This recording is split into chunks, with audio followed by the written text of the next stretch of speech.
Warning: the following episode of Orsini's Uncensored Mind contains explicit language and adult content. The thoughts and opinions stated on the show are reflective of AJ Orsini and his guests exclusively. But seriously, guys, the show's called Uncensored. If you got a problem with bad language, I really don't give a shit.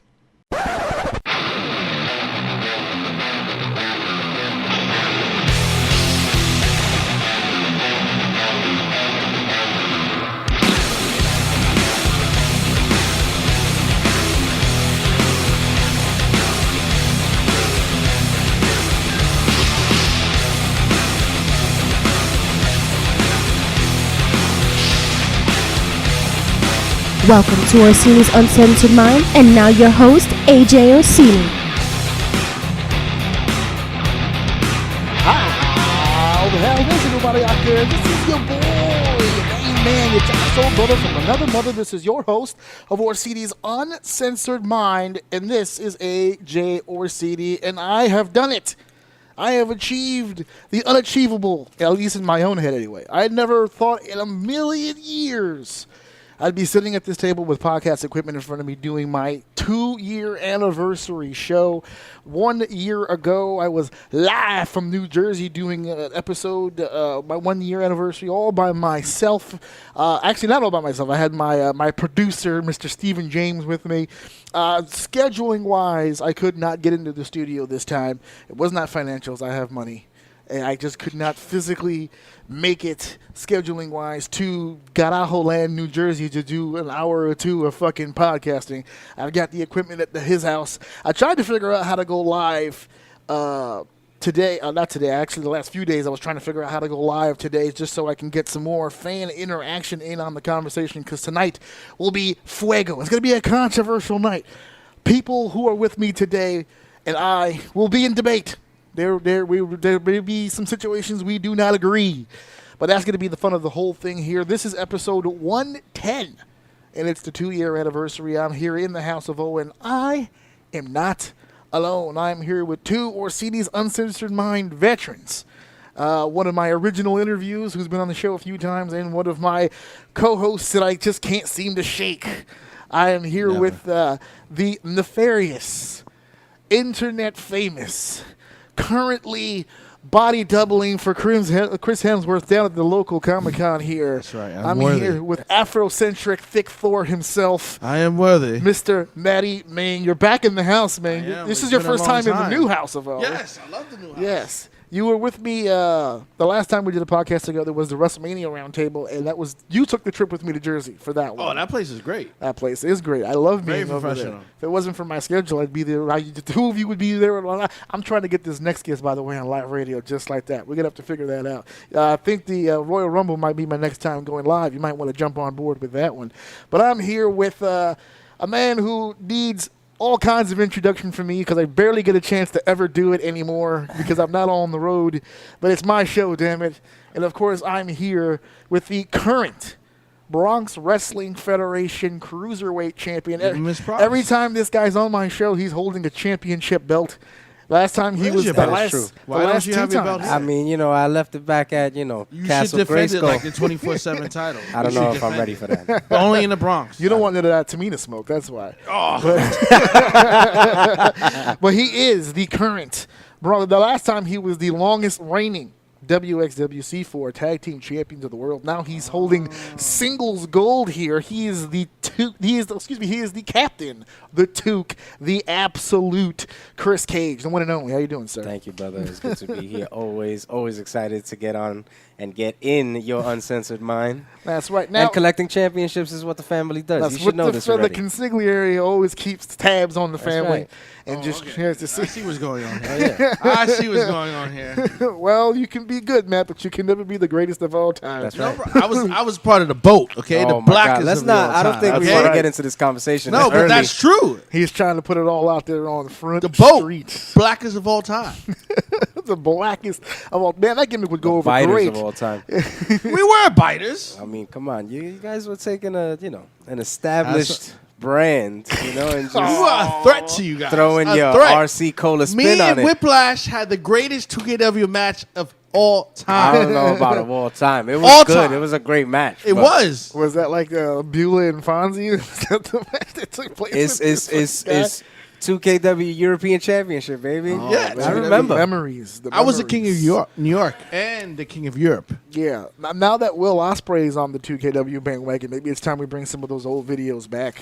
He apparently was always. Back this whole time? Think about it. He was probably, 12 at the time? 12, 13? Oh, so you were the veterans he looked up to back in the day. He was just grooming these young men to become better than yourselves. That's what true parents do. They want their kids to grow up and be better than themselves. You'll be surprised how many times I encountered someone that said the words 2KW to me in a locker room. Yeah, ever since this new run, right? Oh, yeah. Oh, 2KW was over. Like, back in the day, when I we was don't wrestling think, apart. I really don't think you guys have a clue as to how big it really was. if there's- there was, like, guys social are media- traveling to other states and other parts of the country, and you guys always seem Just to come think, up. if social media was what it is now back then. 10 years ago, you guys would have been rocking. Yeah. Come on.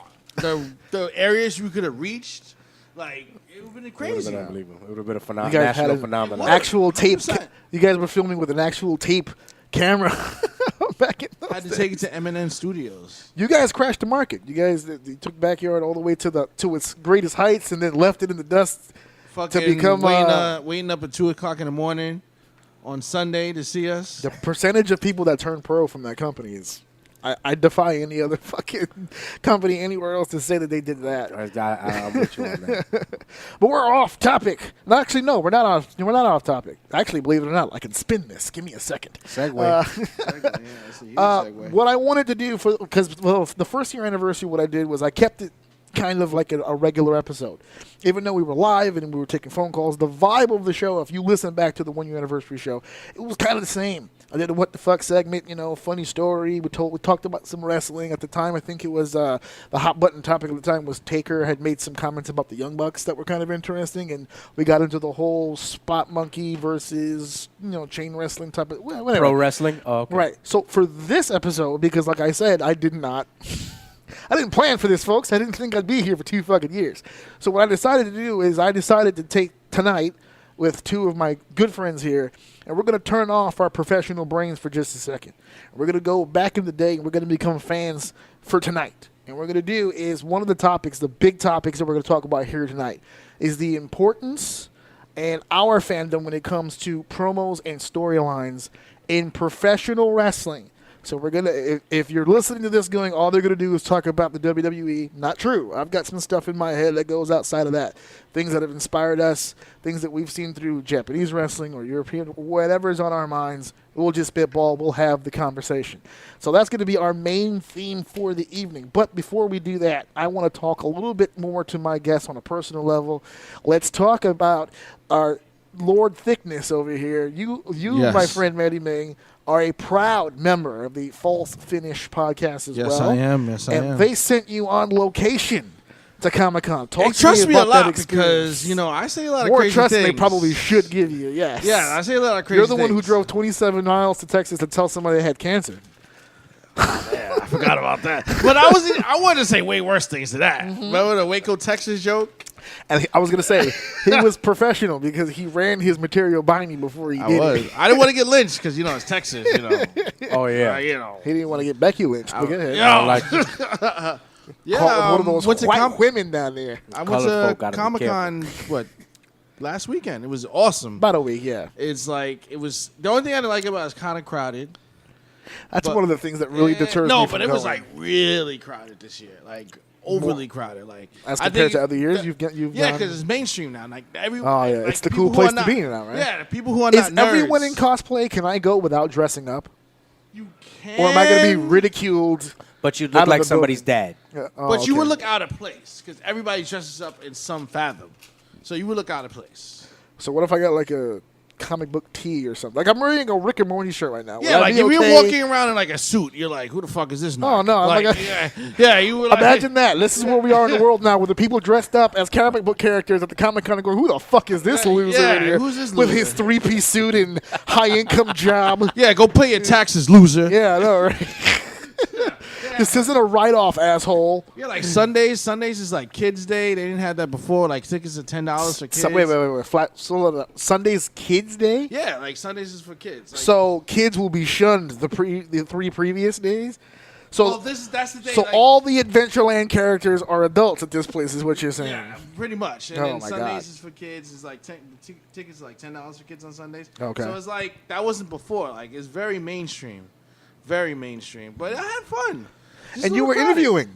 I was interviewing people. How did you feel about that? Like, were you comfortable with that? Because this is your first time doing it. It was fun.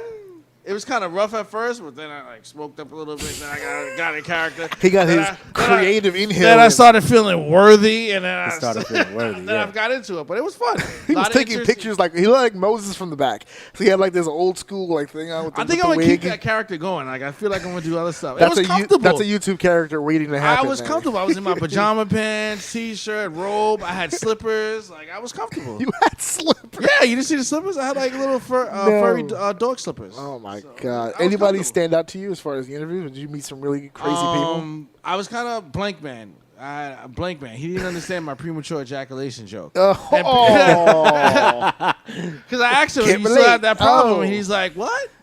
I was like, come on. How you dress that blank man and you don't get that joke? So I was mad about that. That's a lot of things I hate sometimes. well, at shame Comic on Con. him. He was just dressing up A for lot of nostalgia people will purposes. dress up as a character, but not know who the character is. That's what I hate. that's what I'm trying to avoid. I don't want to get called out of the carpet. No, for but being dress as some somebody like pseudo you know, comic book like- character. That's what you know, baby. Dress up as somebody you know.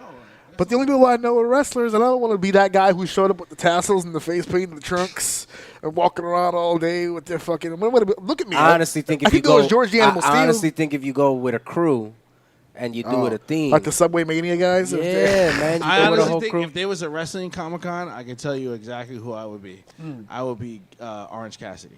Oh my! Do you know how many Orange Cassidys would be in that? No, building? but come on, a black, tight blue jeans. Just walking up, Ripped. They gotta be ripped. Walking up to Just for somebody, cultural tapping their purposes, leg. you can only cosplay as white people from now on.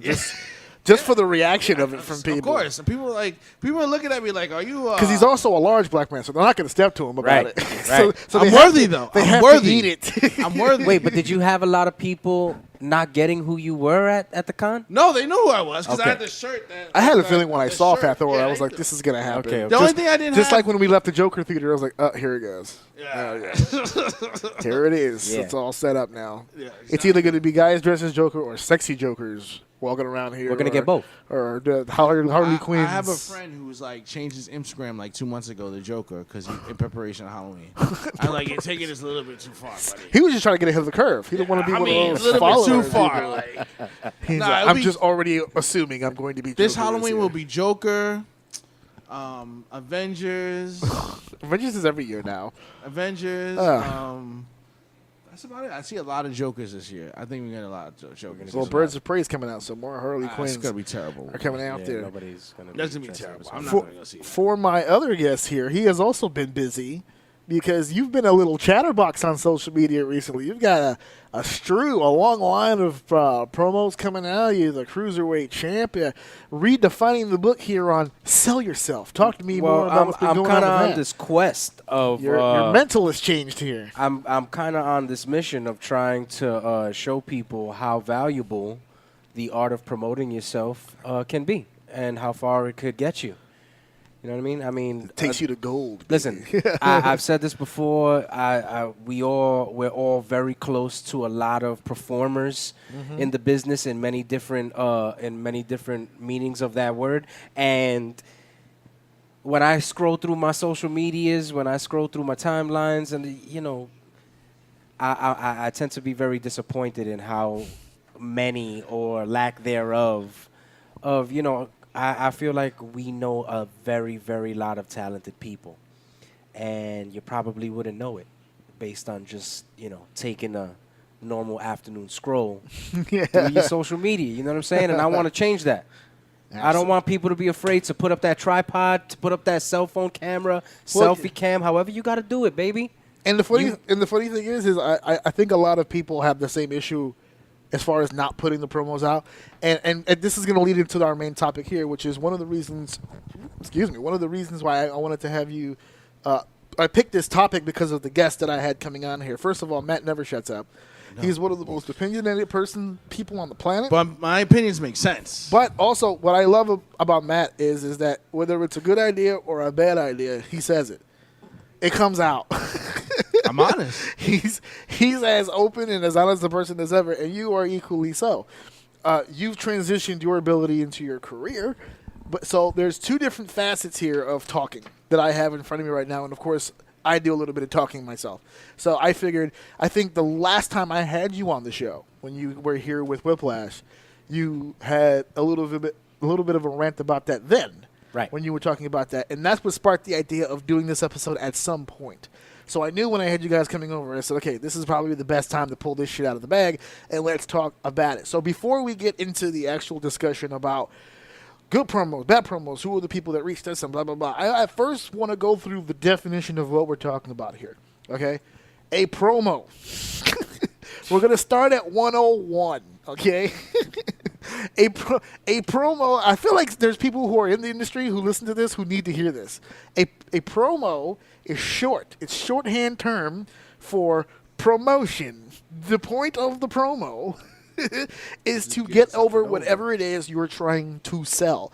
Promo is not a pro wrestling thing. Promo is not something that we just invented out of the back. This is a business 101 system. Someone stands out there who's a very charismatic person who can speak eloquently, will gain the attention of the masses and convince them that the product that they're selling is not only the best product for them, but it's something they absolutely need.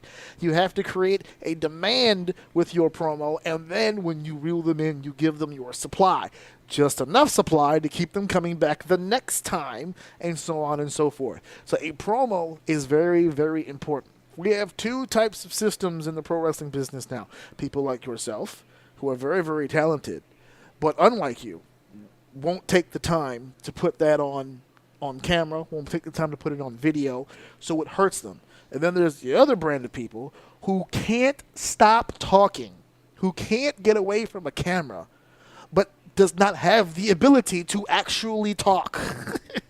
I get sent promos and matches all the time. I get them sent to my Facebook group. I get them sent to my messages, and I either get blocked or deleted because I can tell everybody all the time, I'm not the kind of friend that's going to fillet you. I'm not going to blow you.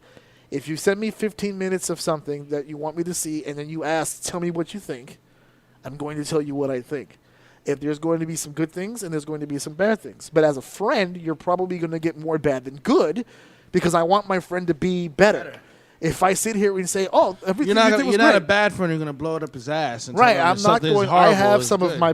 I have been. I used to manage this man, and we would leave shows yelling at each other because we disagree about how it was planned right. and how it went down. Right. But we're not arguing with each other because there's animosity. We're arguing because we're trying to learn from that situation and say, next time, we're not going to book it that way. Or next time, it's not going to go down that way. We'll say something, or we'll interject, or we'll add this, or, okay, we'll throw that in, but then we'll slow it down here, right? And then and we just figure out the ebbs and flow of it.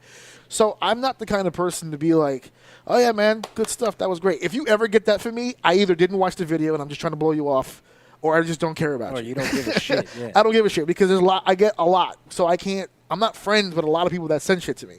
A lot of the people that send shit to me are people that I either met along the way and just got this idea in their head that I'm some sort of a scout for the WWE, and they just keep sending. Like, I have this one person, I'm not even going to name their name because I think I blocked him already, but it's like every other week, like every other show, and I'm like, bro, like I've never met him in person.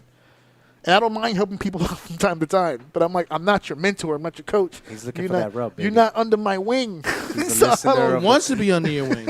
He's Maybe. a listener of the show. Maybe. He wants that plug. But yeah, so I'm very critical about that stuff. So I think it's very important that we discuss, first of all, off the top, what a promo is supposed to be. If you're one of those individuals, and I think you've experienced this, and even you too, to a degree now that I think about it, because you've worked with talent before in the past as well, when you have someone who you know is talented and is really, really good in-ring and it's got a lot of charisma, got the look, the whole deal, their only weakness is the talking. You can work around that. and give them different talking points or different things to hit. You can take Or a mouthpiece. Or a mouthpiece. But if you're not doing the mouthpiece, I'm just saying as far as structuring promos. Because people think you go in front of a camera and you either yell or you say a bunch of ridiculous shit or you try to be fancy and rhyme and hit them like be a wordsmith. You know, your promos in particular, I think should, I'm not trying to blow you because you're here, but be studied because of your, what I'm a fan of when it comes to your promos is cadence. There's a tempo to your flow. When you're in a rhythm, when your shades are on and the camera's on and now you're just going, there's a speed that you go. And I don't know if you plan this or if it's just a subconscious thing, but there's points in the promo that you're trying to get across to the viewer as a very, almost like highlighted note. Keep note of this part right here, and when you get to that part, you either change your tone or the volume comes up, but then comes back down to your normal cadence. So it's like blah, blah, blah, blah, blah, blah, blah. And this guy, okay, no, he's about to get serious about this guy. All the other stuff was promotional stuff, and now here comes the promo part. Right. Is that something that you keep in mind? Do you, I'm not going to put you on front street here, but you don't write, right? You don't write your promos out. There are times that I do jot down ideas. Because the old pencil and napkin as you say, like, you know, there's some of us that just can't stop talking, and even when we're not talking, these ideas are flowing through the mind. So, you know, whether it be at the 9 to 5 or anything like that, sometimes you just have time that they're running through your mind. You know, you got something coming up, and you can't help it, and that'll happen a lot. And you'll think of something and go, "Ooh, that's good." You know what I mean? Like, and I might forget it when I clock out in 5 hours. So let me just, so I have, there are times that I'll come home with some Post-its in my pocket and things like that. But it'll usually be like a one-liner or like that's a good zinger. And when it comes to the promos, like you were saying, it's not a planned thing.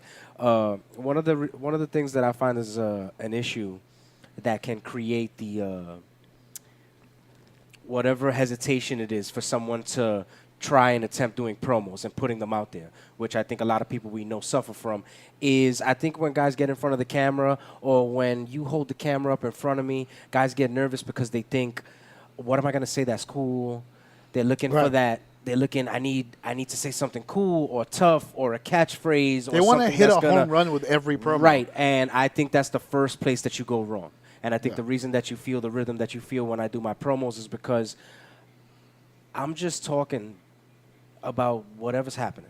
Right. You know, it's very like, if I got somebody that I want to talk about, I'm going to talk about you, and what comes out, comes out.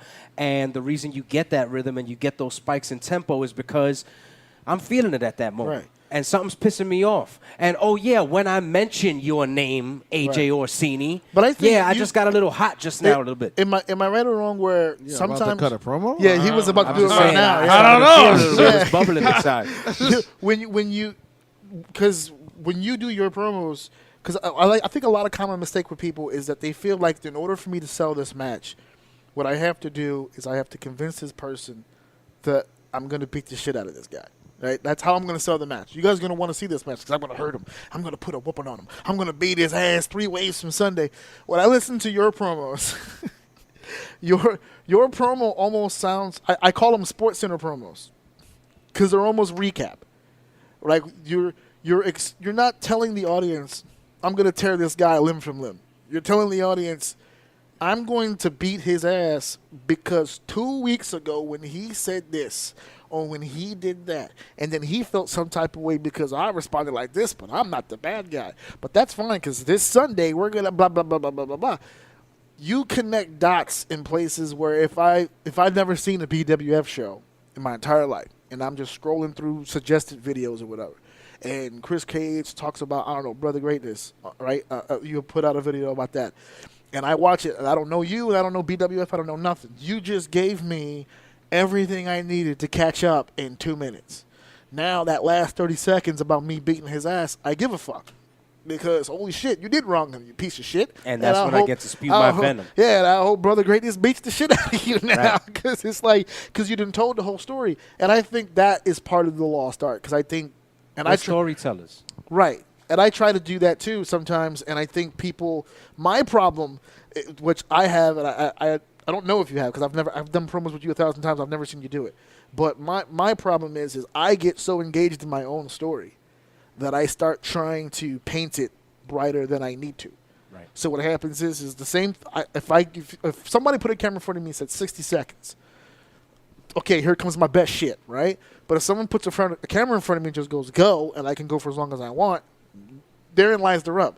Because we'll hit minute 3 and 4, and I haven't gotten my point yet, and I have to stop. So I'm like, all right, we have to go back, and we have to, because I had to learn over time in my years in this business that you don't have to tell the whole story in the 2-minute block. Give me chapter 1 in 2 minutes, give me chapter 2 in 2 minutes, and then when we get to the match, we'll crescendo out, and now you spew all that shit out. So I had to learn that. You got that kind of right away. Well, I'm not gonna lie though. Lately, I kind of got a good 2-minute system going. Mm-hmm. You can There's look a flow through a lot to of it, my. right? You can look through a lot of my recent stuff, and I've been pretty much doing 2 minutes or better. Yeah, there you go. So, and I'm kind of proud of that too. There's probably a couple of clips on that phone we haven't seen yet, where it's just Like like I said, but there's some things being worked on at the moment. I honestly think promos start with character. Absolutely. If you got yeah. a good character, 9 times out of 10, we're going to cut a promo. The promo almost writes itself once you have that character. Once you have a character that you're comfortable with, that's getting over, you should be just sliding right into that promo spot because there is no promo without a good character. You can't have a good character. I mean, you can't have a good promo and have a shitty character. It's not going to work. And you don't mean just gimmick. You mean like even if you're not a goofy gimmick, even if you're a former UFC guy or whatever the fuck the case is, work within the realm of what you're bringing to the table. See, but the issue with that is that what I see a lot and what I feel a lot in this day and age is that you got a lot of guys put in a lot of positions of spotlight that are still learning who they are. Yeah. And haven't got to that point where they know. It's one thing to have a good character. You could have a great character, and you can have a concept for a great character, but really, really knowing who that person is, like who you are. When you step into, like you said earlier, when the sunglasses go on, it's a switch, it's a click, Yeah. There's no thought that goes into it. I've seen it. It's almost scary. It's 'Cause just when he does it flow. before a match, like not even the camera, like because I've been backstage with you 1,000 times. My when face we're walking changes. behind Gorilla and he puts the thing on and the glasses and the jacket is on and you hear the clink clink and he's just walking around. He's not talking. The conversation I stopped stops. talking to you guys. He I don't stops even talking talk to us. anymore. Yeah, the only person that really talked was me and Race. Everybody, Mikey, Whiplash too. Whiplash feeds off of your energy. We get our game faces on. But that's how it's supposed to be. Then I'll all get to like me and just turn it on. But when it's I get easy to for you to get your game face on because part of your character is derived for who you are as a person. Yeah, it's and those not are the much best of a- characters. yeah. I think a good character or a good gimmick wrestler derives of personal experience or personal parts of a person's character as a real person. So it's an extension of themselves that makes it a better character because it's easy to slide into that on and off switch. That's right. Now, you haven't had a wrestling career per se, but one of the things that I think a lot of contemporaries, when you did work with 2KW, respected about you is you just have this fearlessness about when you speak. Nah, Like, you just gotta shoot you your just shit. shoot You gotta shoot your shit. That's it. Because I've never really, like, whenever I hear Matty do his thing, like, obviously he hasn't been trained to do this, right? So the content is a little different than you're used to. But he has this natural gift of knowing when he's got you irritated as fuck. And he knows I have seen how this. to slowly Kill get you to fucking volcano off the top of your fucking head. This is a talent that he's always I know. possessed I since know. the day I met him. I know. It's one of the reasons I've loved him for so many years because he There has. are instances a that gi- Ming gotta grow on you. Ming, you have a gift. I do have a gift. It is a gift. It's intelligence. How do you have the ability to turn that off away from cameras or microphones? Does your girl get full Ming all the time? Nah, she doesn't. I wonder if she's listening. There has to be- She's listening. Your girl's not listening. to You my don't show. know. FBI agents. Well, women, because I you tell were on it, maybe. Yeah. Yeah, No, but, support the hubby type deal. Yeah. I tone it down, especially when I'm around the little one. The little one gets daddy Okay. Ming. Right. Like, I'm the biggest pussy around her. So. Oh. So That's she'll 'cause hit you me got in the our, little girl. She'll hit me in our cell, like you Oh, know. that's because your jeans are weak. You got a girl. Yeah, so, you got yeah, two I turn it sons over Well, here. I'm gonna, you know what? It goes both ways because I was like that for mine too. You know, he. Well, you you're the OG dad. Your son's what? How old now? My son is 11. He's 11. Yeah, I'm the youngest dad. Yeah, you're the youngest. Not by much. My son's 4. I got a middle school kid now. Yeah. Yeah, the middle. Oh my God, he's only a few years away from Yeah, Grandpa your son Kage. your son is in kindergarten or pre-K? Pre-K. Oh, mine is too. Pre-K. Yeah, Okay, cool. same age. That's what I'm saying. He's the OG over here. How's pre-K? She's doing How good. how anxiety filled is pre-K? Because for us, it was a little bit like a couple of the grades started shooting out. Nah, it's cool with me because she loves it. If Right. she hated it, I'd be like, "What the fuck is going on?" Yeah. But she's like, every day I want to go to school. Like she loves it. That's beautiful. So it's like My it son must likes be going school, good. but he doesn't want to. He doesn't want to be at school at all. He doesn't mind it. No, he's lazy as fuck. He just he wants to sit on that couch right over there. I'm pointing at my couch over there and just play his fucking Xbox all fucking day. He doesn't want to go. He's one of those fucking kids. He's just like he can do it. He's quick. Math book sitting right there. He does a bunch of shit. But when it's playtime, nigga, it's playtime. He ain't. Mine is the same way. He is not with that He shit does at good all. at school, and he's all right with it, but he'd much rather be in the house. That's why I don't bust his balls when he's here. Because as long as that gets done, I don't. Whatever, dude. Because that was the problem your I had job. when I was growing up. Yeah. 'cause Nah, Pay your she dues. she loves school. Like she's like on Saturday, school today. I'm like, nah, Take a break, baby. relax. You good? like- Plenty, she was plenty of like- learning for you on Monday. Nah, Well, not she was this like, Monday. I think it's it was Columbus like Day. Wednesday. She was like, school. I was like, nah, man, Yom Kippur. Yo, Yeah, it was like Rosh Hashanah, some shit. It's no school today. that was the most recent one. Yeah, so, Rosh like, Hashanah. yeah, she loves school. Oh, Like, my she God. looks forward to it every day. So I'm glad we went over this.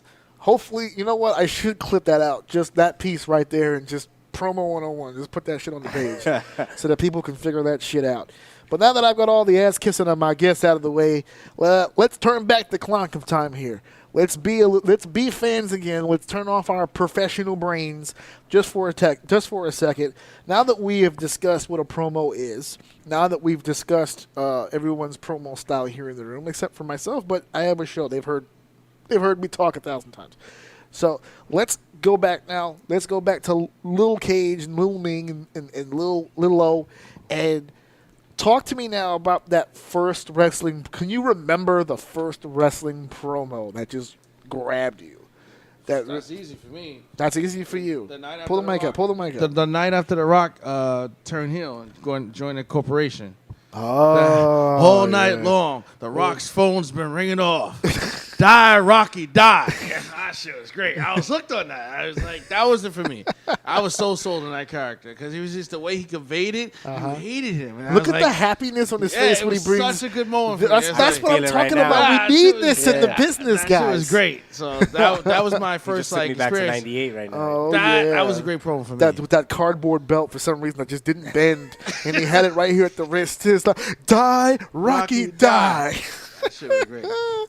Cage, man, what? Because I know for you, promo's a big deal. Who was that first? What was that first promo that got For you? me, it goes a little farther back. I just remember Hulk Hogan shaking on my screen, just like literally vibrating on my screen, taking up the entire screen with like Mean Gene's face kind of poking under his armpit.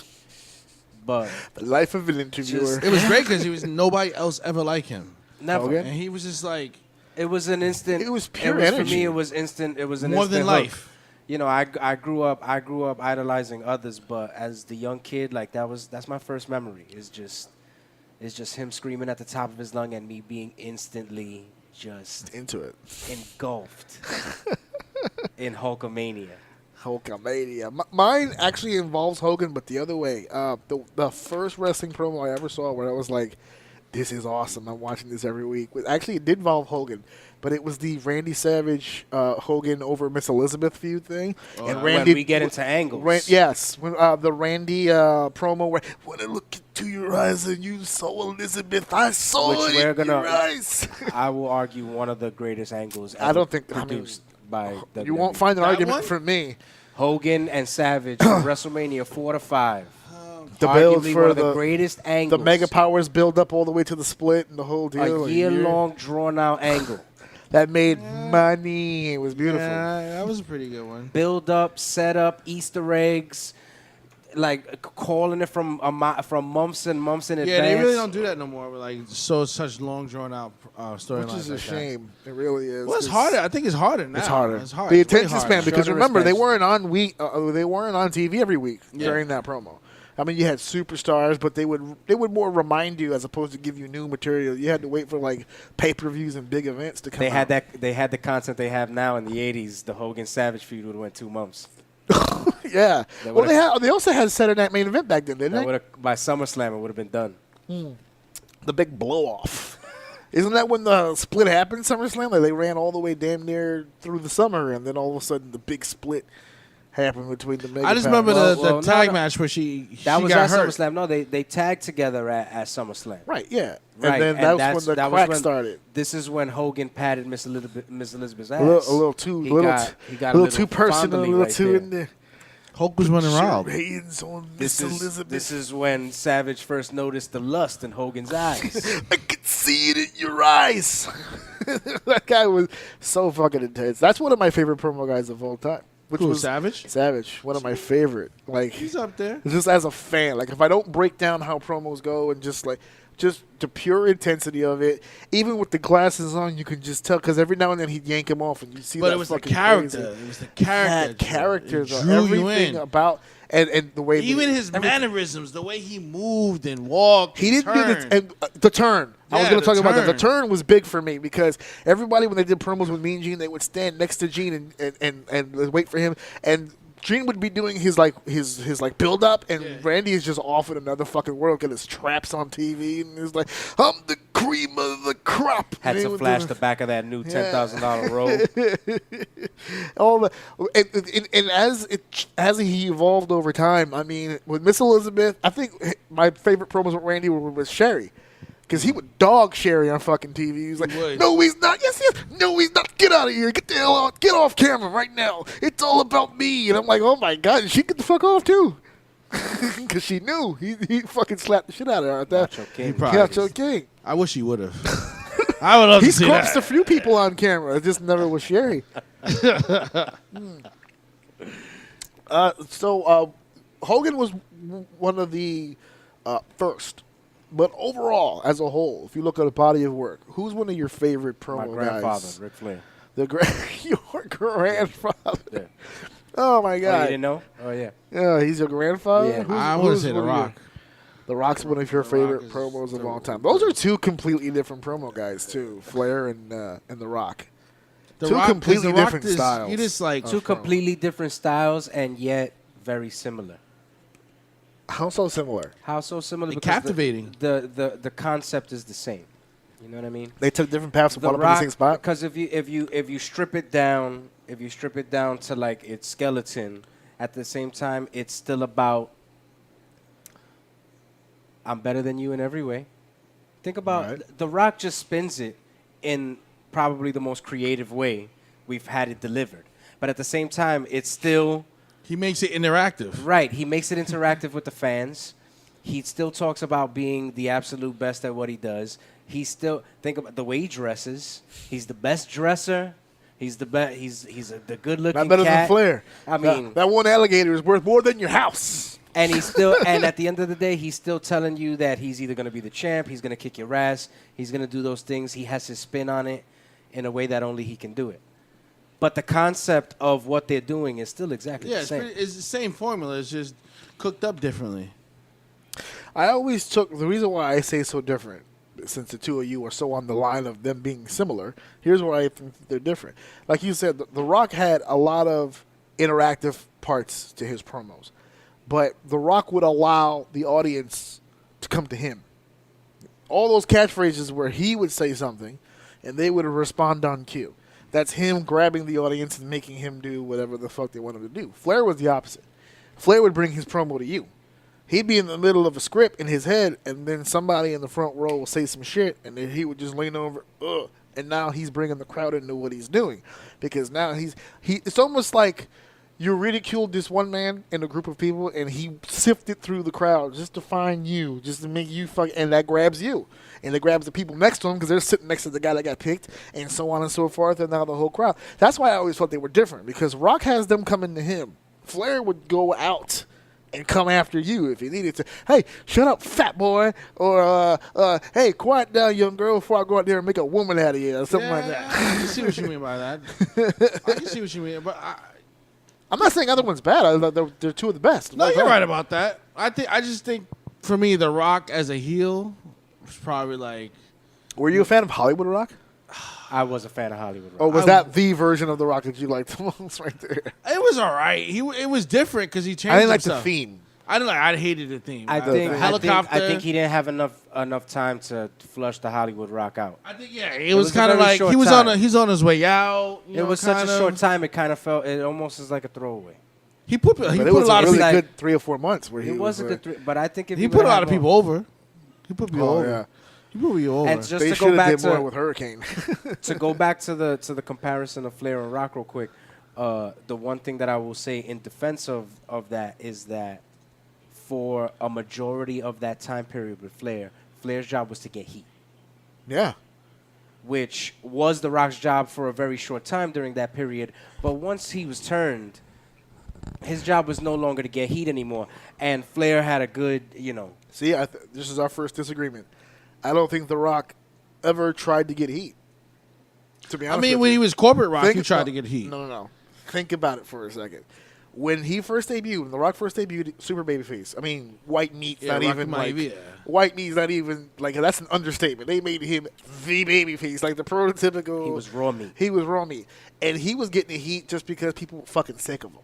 So when they turned him, it wasn't really him turning heel to fuck over the audience. They were responding to what was happening already. They just made the change. So the whole time he was a heel during that process, especially when he was with the Nation, all that stuff, it wasn't him really generating heat. The heat was kind of already generated. He was capitalizing on it. Once he got a rhythm on that, they started realizing how talented it was. And then they they turned him face. flipped. They had to turn him face. They He turned him was so face, fucking and good. then they The only worked time him he up, actually and then they turned- turned him heel. The only time they really turned him heel was the Hollywood deal, but even that, if you think about it again, the only reason they turned He him turned heel with the corporate Rock when he was super. It was super that hot. was I'll change it up because I was going to explain how that didn't really work. But that one, when he became the corporate Rock, Yeah. that was a heel turn because they were actually behind him when he did it. Yeah, but he even was- Hollywood, when he came back as the whole deal with Mick Foley and all that stuff, they booed him because he had disappeared. They felt like they turned his back, and again they spun it and they said, okay, we're gonna make him a bad guy, and he's gonna do it. Even when, because if you said that it was very short, it should have been flushed out more. I'm actually glad it was short because it was so entertaining. By SummerSlam, he'd have been a babyface again. Because he was already His concerts. but he was already walking the line. He was doing rock concerts. Right. All of that is supposed to be interactive for the fan. You're not really getting heat. They're not looking for heat. And that corporation and turn, he was trying to shit on people. that and he was trying to corporation shit on turn people. was a legit heel turn because they were behind him. Yeah, But it they didn't were, take long 100%. before they had to turn him again because he was just massively over. Look at his body of work. There's not too much heel shit in there. I mean, he was a cocky, arrogant prick. But even when he was the bad guy, he fought guys straight up on the one. He never really did too many heel things as a bad guy. Yeah. He would make it, oh, the Rock's going to whip his candy out. And he would go out there and he either would win or he would lose. He never really went out there and did the whole chicken shit deal or the brass knucks deal. Which in a way though kind of proves the point though. About Because Ric Flair's job was completely the opposite for most yes, of his career. Ric Flair's job was different from The Rock. That's why I was saying And I he don't think was The Rock looking ever. to achieve a different goal for most of his career. While, as you say, The Rock was not. He wasn't trying to get that heat. Flair would do anything to get that heat. He also had to work hard because people were At a cheering time him. when heat mattered and at a time where there was such thing as getting heat. Well, I'll also give Ric Flair a little bit of an edge because at least in that era they had true baby faces. When Rock was a heel, how many guys were really true baby faces during that time period? Everyone was kind of in the middle in the In the Attitude middle. Era. That was a Attitude weird era. everybody Yeah, was in the like- middle. That was a weird They era where even blurred the that good guys did a bunch of bad shit. Yeah, they blurred that line where everybody was in the middle, but that's how the crowd wanted it to be. Nobody really wanted. Yeah, it changed. The a 90s full was all face. about anti-heroes. Yeah, it In was- our Yeah. movies, in our music, we wanted in our wrestling. Nobody wanted a baby face at that time. Now we're in an era where they don't want any form of baby face. They really don't. People just don't. They don't want. They good want guys. real. They want a real character. Because in society's mind, real is there are no good guys. In today's world, think about it. Everyone lives under the assumption there really are no good guys. If you meet a person who's super nice and responsible and dependable, you think something's fucking wrong with them. Initially, your body tells you something wrong with this. Well, that's what motherfucker. happened with Roman. They didn't like him. They didn't want a nice guy. They want Roman heel. I think what fucked up Roman is that when he showed his badass side from before, and then became this babyface, they saw through that. It's like he's not this squeaky clean guy. He was just beating the fuck out of all these legends and people a second ago. That's the guy that we wanted. And by the time they made him that, it was too late. Agreed.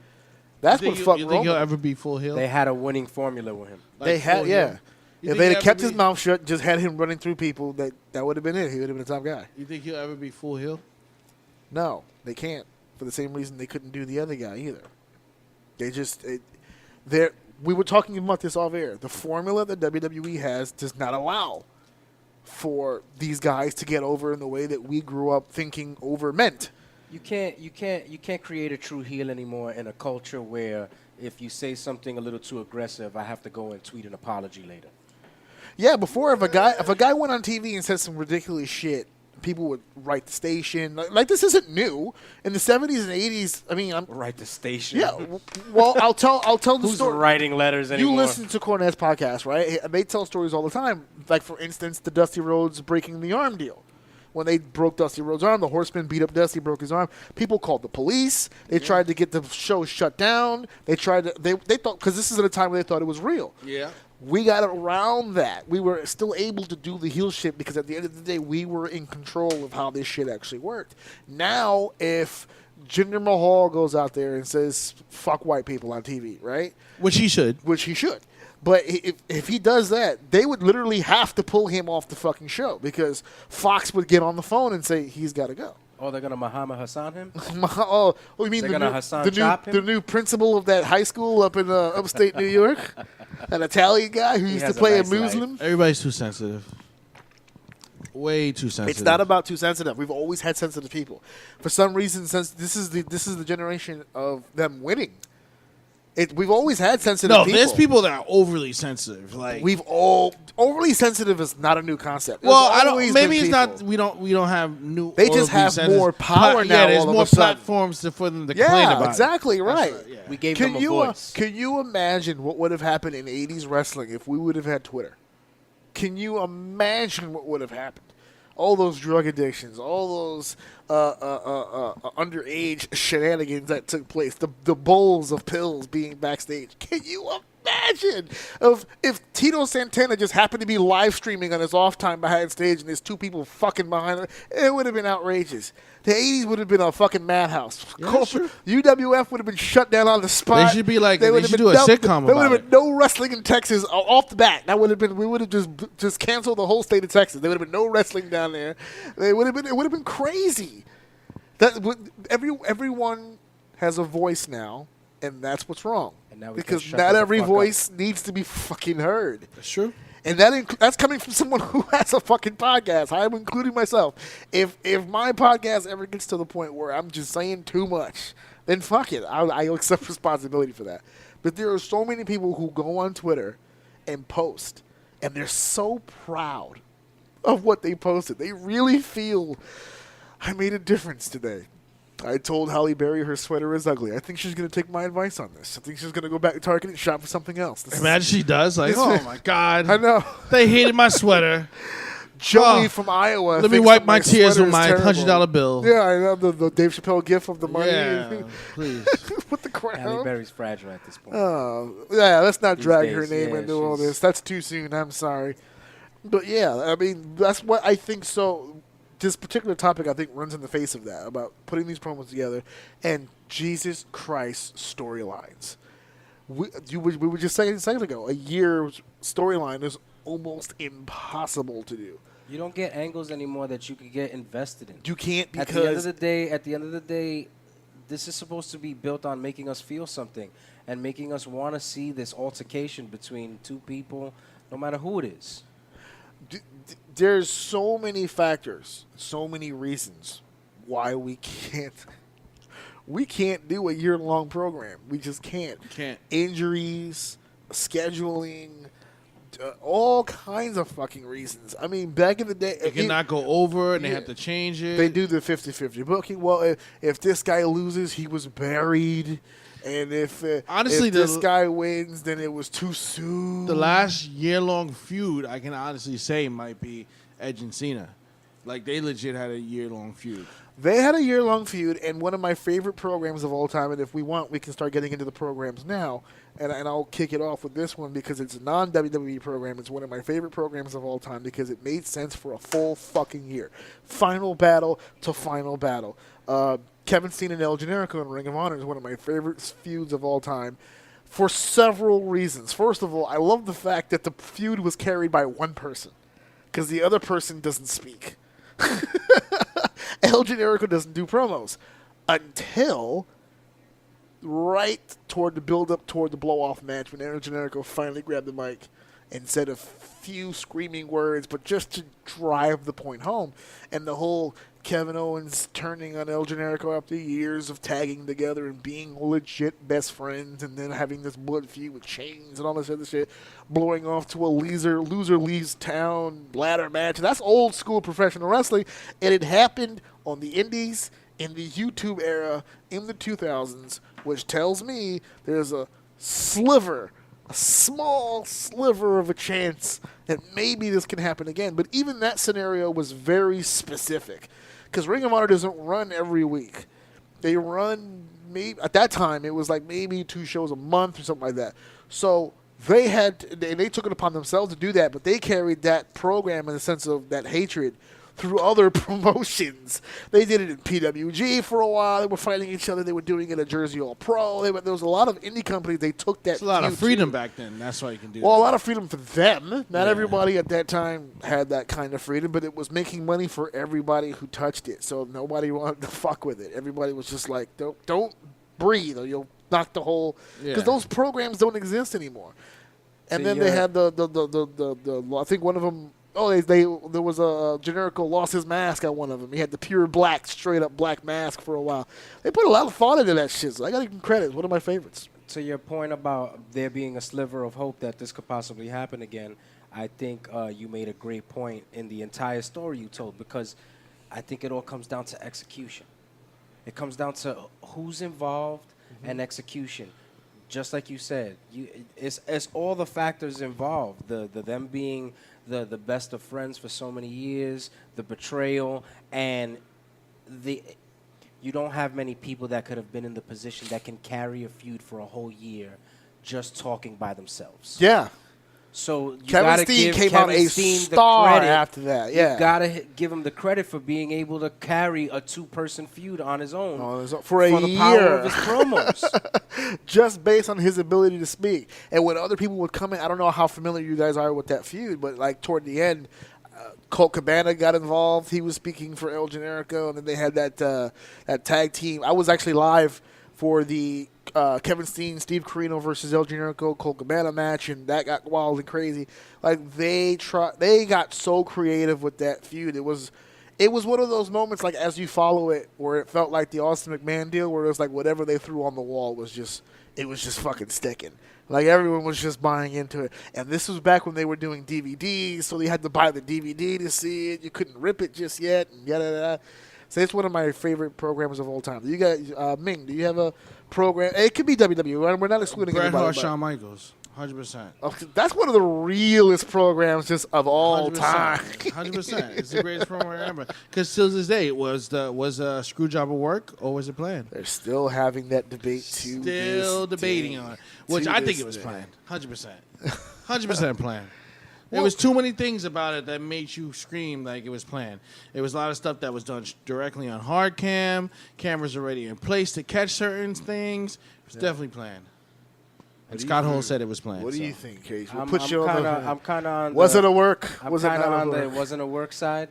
Okay. I could see both sides, and I could see a lot of the points that Ming and a lot of other people make. You know, I've watched a lot of those videos. I've seen both sides of the argument, but I don't know, man. I think they're a little.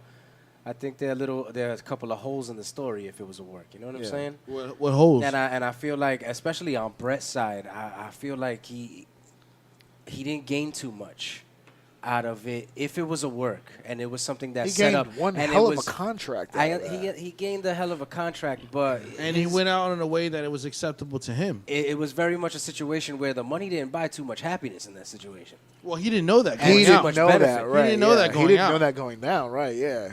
Because remember, Bischoff was also involved with that. When I first saw it, I thought it was real, and for several years after that, I thought it was real. Of course, everybody. The only thing that starts to waver me is that the more internet we get and the more access wrestlers have to podcasters and interviewers and stuff like that, the more people speak on it that are outside of the Bret Hart, Vince McMahon, Shawn Michaels bubble, the more I start to wonder, okay, yeah, I think there might have been more people involved in this than we might have thought originally.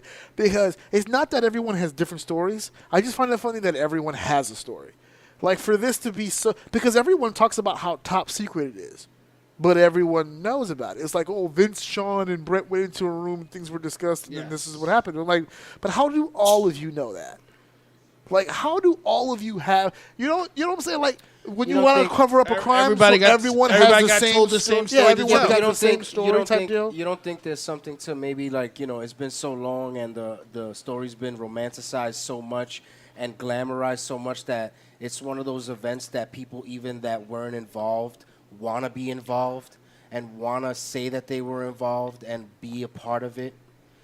Do you think they're just full of shit? And I'm not saying that they're full of shit. They're selling but an at the interview. same time, play a game of telephone and go around the circle and you tell me a secret and let's see if the secret's the same when it gets back to you. But that's the crazy part. Most of these stories are the same. And now you got 20 years of that. But then you got people that'll contradict stories too. That's true. That's true. And then you got people that'll say that those people that told those stories weren't even in the fucking room or weren't even in the building. Well, it's funny because I've heard stories from people that were not in the building. I think Lance Storm had a story. I'm like, nigga, you wasn't even in the company. How did you get a story? Everybody wants a piece of that story. That's what I'm saying. You got people giving accounts of somebody else's account. Yeah. And their account changes. From what I heard. From what I heard and the way I took it. Yeah, the way I saw this on pay-per-view. I started making phone calls immediately. I got this scoop. Uncle Dave, Mr. Dave Meltzer, gave me the scoop. Scott Hall said it was a work, and that he worked. That's the part that's hilarious because Scott Hall is like, yo, that shit was over. And that's sober, Scott Hall. That's sober. a man of clarity. Yes, a man of clarity. So I believe him. And he did it with the hinges. That shit was work. He's Come really on, brother. nonchalant about that. Look what they did on the hard cam was right there. He's going to go to the hard cam? You think Vince is going to stand there and let somebody spit on him? It wasn't just that it was on the hard cam. It was the fact that they showed the hard cam footage. Yeah. That's what made him like, this shit was a work. I mean, how many times was Vince cut away for stupid shit? They filmed it and released it as part of like caught Bret spitting on him on camera and showed it. They showed a lot of the Wrestling with Shadows footage leading up to things. It was like 100%. Okay, just like when Bret was mic'd for they had the conversation about how the match was going to end, and Bret was mic'd by Wrestling with Shadows, but Vince didn't know he was mic'd by fucking Wrestling Shadows, so they caught like a big chunk of the conversation. Like, okay, right, fine. At first, I was like, because when we first heard about all this stuff, the technology and everything was very limited. It was whatever Raw would tell us, essentially. So we're like, oh my god, it was so real. You had to believe what they told you at that time. Everyone in the business is trying to make a dime. Like everything's fucking coming out. I start hearing stories, and I'm not gonna name any names, but I know a lot of stories from legends that were told that never happened, that were told on these like RF video things, and they're like, oh, I got this funny Raven story, and I'm like, that shit never happened. Because I would talk to the fucking guys, I would meet these guys. I don't know how many times, like, everyone has, like, one of the common things in the industry, everyone has a Raven story. Everyone has a Raven story. This is why I brought him up just randomly right now, because that's the one you hear the most, right? But then, like, when you talk to Raven, people who know Raven, like Tommy and stuff, they're like, Raven never socialized with any of these fucking people. I don't know how the fuck they have a quote-unquote Raven story. And I'm like, we've never really hung out. Like, that's how it is. Like, everybody wants to be involved. The more championships you win, my friend, you take a step back and listen to all these Chris Cage stories. We were at a KFC one time. He was walking around butt naked with his championship belt. It was hilarious. It's a good thing I'm pretty antisocial and I hate people. As a natural defense system, he just fucking hates people. Is there Ming, when you watch wrestling now, are there any guys or gals that hit you the same way that you used to be hit? Say it again? Just hit you with their promos. Is there any promo guys out now? Chris Jericho. I mean, that promo he had on fucking Wednesday was amazing. The way he gelled that group. in that one promo is fucking amazing. I love the way he did. Okay, first of all, I love the fact that he sat there and did the whole evolution setup, where he just went like member by member. He watched Yeah. the segment right before they went out. Yeah. He I could have sold done it. without the WWE creative jab. Nah, but which he was- had to. Yeah, but I think Which that he had was a to. response to the Fucking crowd. Stupid. he had to. That's all that it was. It was. He It had was to a say play that. to the audience. He had to Because say for that. everyone giving him praise about kicking WWE creative in the nuts, he was taking that check for years, saying all the goofy shit they gave him. So I don't want to hear about that. Don't tell me he had bad creative when you were out there every Happened. fucking No, but I Monday. think he was saying more of how Jack Swagger had bad career. Which is fine, but I'd like to hear it from Jack. I don't need Jericho telling me his Well, creative was I fucking don't, bad. I don't know. I'm not sure if Jack. Whatever. Jake, right? Jake is gonna speak. Yeah, they didn't hire him to talk. I don't Good. think he's gonna talk. Because his I'm going to lift be honest. will He get in doesn't the way. need. He doesn't need to He speak. doesn't He need to doesn't. speak. I think he's Let still his strongest. athletic credentials speak for Yeah, themselves. let him stand behind Jericho looking like a big Yeah, dick. and just, Jericho's do on the his mic. job. He doesn't need to speak. I wish more people took that tack, because I still say to this day, if they did that with Roman, we'd be in a much better position. I know that he's the top babyface, so they need him to say something. But short, sweet, and to the point. He should have just been an in-and-out guy. Even Who's this? as Roman. Oh, Jesus. Roman should have been an in-and-out guy. Just make him look like a badass. That's it. That's all you needed. That's all you needed to do. I think people underestimate how much we enjoy badasses, and how much we've always enjoyed badasses. Well, silent badasses. Right. I mean, true badasses don't need to sit here and speak for fucking 3-4 minutes. We talking really about- don't have one right now. Like, We really don't. don't got that guy that you just know that when they come out. No, there's one guy. We were talking about it. Was it off air? Yeah. Oh yeah. There is one guy. There Who? is one tough guy. He's the Your- reigning your current- defending yeah, WWE WWE World Heavyweight champion. champion, baby. There is one guy. The BL, the Big Brock. There I is mean, one. yeah. Well, two now. There's another guy that he's wrestling over at Sweet Saudi Money 4. Sweet Saudi Money 4, baby, I no don't more. know. Shout I out to think- Solid I think his Monster. shit's played Solid out. monster all day. His shit's played out. Brock Lesnar. Yeah, I think we're. All right, but I'm over it. I'm not disagreeing with it being played out, but I'm a little over explain to him what you said So to me the earlier. so the question comes down to, like we were talking about. You brought it up perfectly. The Rock, right? Let's talk. And you know what? You bring Stone Cold Steve Austin, let's say, into the mix. Let's use them, of course, greatest examples. Let's use them as examples.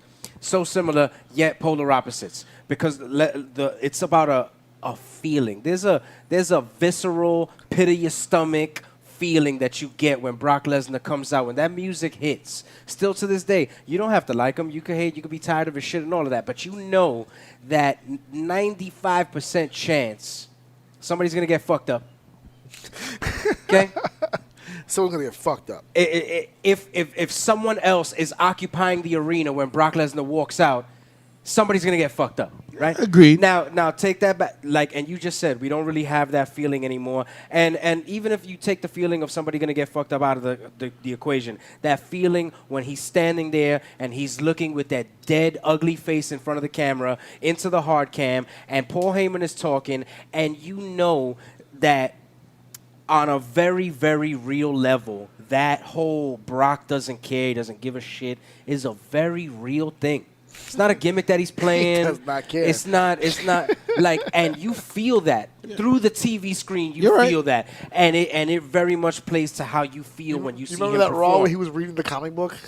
When he's reading the comic book, and I That was really so believe he real was life. reading an article right there on ESPN something. Now take that back to like The Rock and Austin. The Rock, when The Rock's music hit and he walks down that ramp, you know that 99.99% chance what you're gonna see is gonna be hot.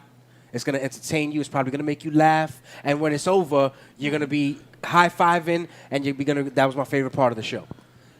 Now you compare that to Steve Austin, same feeling, with the addition, somebody might get fucked up. Oh, when that glass broke. When that glass broke, if Yeah. someone else was occupying the arena, you knew in the pit of your stomach. And not because the show was predictable, not because you read a spoiler, not because somebody tweeted you, You just or felt you it. heard Meltzer's felt opinion. it. You just You felt it. knew it. And How real is my that? question You to just you is, felt it. who in today's system, and you know what? I have give you one. any organization you want to tout, I have gives you one. the feeling in the pit of your stomach when you see them on camera. I have one. Give it to me. Aleister Black. I feel it.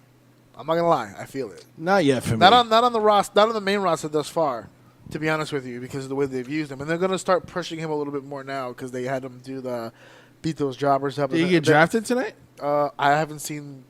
Yeah, as we're recording this, in the background behind us is my TV has the SmackDown thing. We caught a little bit of it, but I didn't catch the whole thing. I really don't give a fuck. I don't care about the draft in the sense of who went where. I just give me the final list. I just want to know what the final list is so I can talk. I'll talk about that on the show once we go to final list. I don't know if he got drafted or not, but I made this comparison actually very similar to what you said about Steve. I made the comparison a little bit more toward Taker in a sense of Alistair's theme with the whole opening with the it reminded me a lot of the feeling that I used to get with the gong, because they would throw it at like different times, like an opportune time where like something's going on, all of a sudden you just hear the strum. The first time I ever heard that fucking, and that's what sold it to me, because it looks dope on TV, and it looks dope on my laptop. When I saw the entrance in fucking person, Nothing like it. I immediately looked, and this is the feeling I used to get when Steve or Taker, like all those badasses that we're talking about now, when I used to get that vibe, like when the glass broke, unlike every other entrance, when the glass broke, I didn't look at the entranceway. I looked at the ring, because I was like, I want to take a mental snapshot of what his face looks like right now before this nigga comes out of here and just breaks it. I get the same when Alistair does the whole, wait a minute. He has this face that is blank. It's like a psychopathic face. And the way they debuted him in NXT, he wasn't really wrestling yet. He was just black massing people to fucking death for like months. So it helps. The way that you book them early on really helps in putting that character in your brain as this is a lethal fucking guy and he's going to fuck you up. So toward the end of that run in the beginning, and then he started wrestling, when that music would hit, I got those old, he's going to fuck you up kind of feel. I'm like, he's just going to come out. And he didn't talk much then either. That's right. He didn't start talking until like way later in NXT. Because I guess they knew he was going to get called up, and for some reason you have to talk on the main roster. Yeah, which is he's one of those silent motherfuckers I'm talking about before. If he would have never said anything, no mouthpiece, I would have been fine. Just leave Alistair to his fucking self and just spin roundhouse kick motherfuckers to death. He can, and like you said before, you could give him a talking point. There could be little things, let him drop. If he's not the biggest guy, I feel that way about Alistair, but when Braun comes out, I giggle. No lie. I giggle when Braun comes out. I'm kind of over Braun. I think a lot of people are. That's why I giggle. Yeah, he needs to maybe take some time off or some shit. They should. This is going to sound stupid, and I don't want to play fantasy booker, but at the same time, Braun's the kind of guy, like, he should have never been around the championship at all. Just have him beat the shit out of people for a few years. Just anybody hot coming up. Just have Braun beat the shit just over and over and over to the point where, like, the title is almost inevitable. Like, Taker won his first championship in 91. Didn't touch the title again until 97. Yeah. 6 years of doing what? Beating the shit out of every monster that came how through about the just fucking don't let movie. him get close to it unless you plan to. Unless you plan on Give making it to him, him, giving yeah. it to him, yeah. I can I understand. think Braun like, is just ruined in WWE, honestly. Yeah, I think he's they ruined completely his ruined. credibility. Yeah. Completely ruined. Now he's about to job in Saudi Arabia.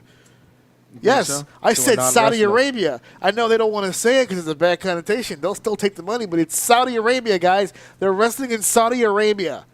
Is it Jeddah? I don't even know if it's You think Jeddah. he's a job out? He has to job out. Tyson Fury's the boxing heavyweight champion of the world. He's not losing to a pro wrestler on fucking pay-per-view. It's not. And all you a gotta do, network special, and all you gotta sorry. do, honestly, is just use history to predict. I'd the be future. surprised if he took one fucking bump. Our wrestlers don't. I think he'll Wrestlers take a don't beat bump. boxers. I think he'll take a bump. Maybe a few big ones at the end. Maybe. But my wife was like, these two fuckers are going to go to the ring and they're going to make the announcement in the ring. Oh, this match is now no disqualification. And a bunch of stupid shit's just going to fucking happen. Big Show couldn't fucking squash Floyd Mayweather. He's not gonna. Word. Mayweather. Braun beat Strowman fucking is Big getting Show. KO'd. Well, there's a big difference Braun between Strowman is- Mayweather and the Gypsy King. Go ahead. Explain to me the difference.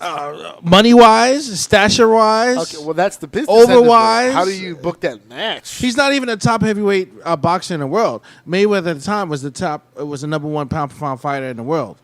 He's Granted. not that. Okay, but again, you're talking business-wise. How do you book that match? What, Mayweather match or the? No, You got the- Braun the- going over. No, the Braun Tyson Fury match. Okay, I said earlier I didn't want to be fantasy booker. I'm putting it on you now. Fantasy booker. What do I you think do? Braun goes over. Braun, how? maybe He something pins him? wacky. Disqualification? Something wacky, and he gets like I Wins don't know. by count out. I just feel like Braun's gonna win. Do you I really don't want to think piss I don't. off a Saudi Arabian I audience? really don't think they're gonna let With the Braun Prince take front row. You really want to? I really don't think I really don't think they're gonna let Braun take that loss to him. I really don't see it. At this point, you really think there's a loss they won't give Braun Strowman? I think they won't give it to him. I think he goes over. I think they pride themselves I think on Cain- how creative they can be on beating this guy. I think Cain Velasquez gets destroyed. Destroyed. Destroyed. Oh, yeah. You were talking about that off here. Go ahead. Okay, so what is your prediction of that match? I think he Again, gets. clarify it I again? think he gets destroyed. He can barely walk. The guy. The 'Cause guy he has can- to have surgery. Yeah, right? he He's can barely supposed to have walk. So I think he gets destroyed, and he gets his rematch But 6 where months are at you getting WrestleMania. This barely walk stuff. He was You just can see how he's doing walking. lucha like a few weeks ago. No, you can see how he's walking to the ring. He hasn't walked to the ring with a fucking knee brace. Less This than is- 60 They seconds. all have Yeah. knee braces. At No, this but fucking like point. he looks bad. Like he can barely walk though. Less than a minute. You got it. Less than a minute. I think he's really green too, so I think he can go less. He than a is minute. extremely He's green. green. So I Yeah. think he's really But green. he's in there with Lesnar, and so he's he's gonna be fine he's on really that green end. and he's injured, so I think he gets destroyed. So a short match then, Yeah. like a Goldberg Lesnar type scenario. Yeah. Well, And then like Lesnar goes to town on his well, leg. we already know Team Flair versus Team Hogan is taking up at least 45 to 60 minutes on that fucking card. Flair- Am I the only one that got a little excited when they teased Hogan and Flair might go one-on-one? They can't take Oh, it. bro. They'll die in the No, ring. Well, you were Flair not will die in the only ring. one. There was a whole building full of people who were fucking jacking off at the idea of a combined 140 years worth of age was about to go toe to toe. I think Flair just wants to die I in the ring. think At this Nate's point. is ready to go, baby. I believe that. It looks wants like to we're all die. in unison. Flair's trying to get that fucking Dale Earnhardt death. He wants to die behind the wheel, baby. That's where he wants to go. He'll definitely take a bump. And then right after that, Hogan went public with the whole idea. I got one more wrestle. I don't want my last match to be a TNA match. He wants that retirement match, He wants baby. that retirement. Who would he match. face? He said he wants the big boss, Vinnie Mac. He wants the 19 rematch. The rematch. If Hogan fights anybody, he's got to fight Stone Cold. What? Yep. Stone Cold's not coming out of retirement for fucking Yeah, Hulk not Hogan. fucking Hogan. He wouldn't fight Hogan in his prime. He's not fighting Hogan in his fucking retirement. I mean, that's my personal match. I want to see. Yeah, maybe Edge will do it, Mister. I'm cleared to perform now. Yo, Edge is coming back. He's 100%. playing it off though on his podcast. He's like, no, I'm not cleared. He's coming back, 100%. They paid him money not to go to AEW. He's coming back. Whatever contract he signed, I'm pretty sure it's just to wrestle. Just like they gave CM Punk ridiculous money to sit backstage. And You like, actually just said a pretty good code word. You don't there. give him one more? Give who one more? Edge? Edge. Oh, Edge is definitely No, wrestling. no. here. There's a WrestleMania somewhere now. If not this one, there's a WrestleMania somewhere. I don't think Edge would do it for Saudi Arabia. To be honest with you, No, I I see him come back at the Rumble, maybe like a surprise entrant type. number deal. 30, and he wins. And he Imagine. to go to maybe. That wouldn't be the first time. That The he ultimate showed up late. opportunist. He's going to get a. He's looking really good. He's in really good shape. He's jacked up. But that's a Rumble. Who would you? It's not going to be Hogan. Who would you put Edge in the ring with at WrestleMania? WrestleMania. Who's the one guy you think he's going to go? Yeah, I want to work with that guy. That's a tough one. Because you got to think about it. He'd be coming in as challenger. So who do you? Essentially, you're asking who would you have the belt on going into WrestleMania? I would like to see Edge versus Kevin Owens. That'd be interesting. Canadian versus Canadian. There's a lot of Edge and Sami Zayn. I know he's a big Sami Zayn guy. Even though it wouldn't be a huge match, it would be weird for a return match at WrestleMania. But I'd love to see Edge and Cesaro. To be honest with you, that would be Nah, I an don't think I interesting wanna see fucking that. matchup. Just on the technicality standpoint. Plus, Edge with that neck, he's cleared, but he still has a fucking damaged fucking Yeah, neck. you got to be careful. I'd want him in there with the best base in the business. Yeah, he's going to be light in there. He's not going to take too many chances, you know? Oh, yeah. You said a code word earlier. I haven't had too many guests on my show where I've been able to discuss this so far. Yep. I'll pick that up later. But AEW, we've got some competition in the house. We've had the Wednesday Night Wars, and I'm still sticking to the theme about promotion and promos. Have you guys got a chance to see the Dynamite shows? I have. They've been pretty good. Well, last week's was really good. Last week was Well, definitely. this week. The first week was pretty good. The second week was Nah, but actually, this I one, think, better this, than the little bit first of an the second week improvement, was yeah. definitely like an improvement. Yeah. And they haven't even shown all their roster yet. That's just crazy. My biggest criticism leading up to Dynamite. So this is before Dynamite. This is during the Fighter Fest and the All Outs and the All Ins and all that stuff. My biggest criticism of AEW has been that I don't know enough about their stars. They promoted AEW months ago. I get it. They were saving it for TNT. All right, fair game. But you had a large amount of time to tell me more about the people that I'm supposed to know about going into the TNT show. I know Private Party. You guys know Private Party. You guys were this close to wrestling Private Party a few times. And so I know who they are. But as the average viewer, I don't know who that person is. Now, they got over pretty quick because they're fantastic in the ring. But as a whole, Jungle Boy, Luchasaurus, Jimmy Havoc, Darby Allin, we're meeting all these new people for the first time.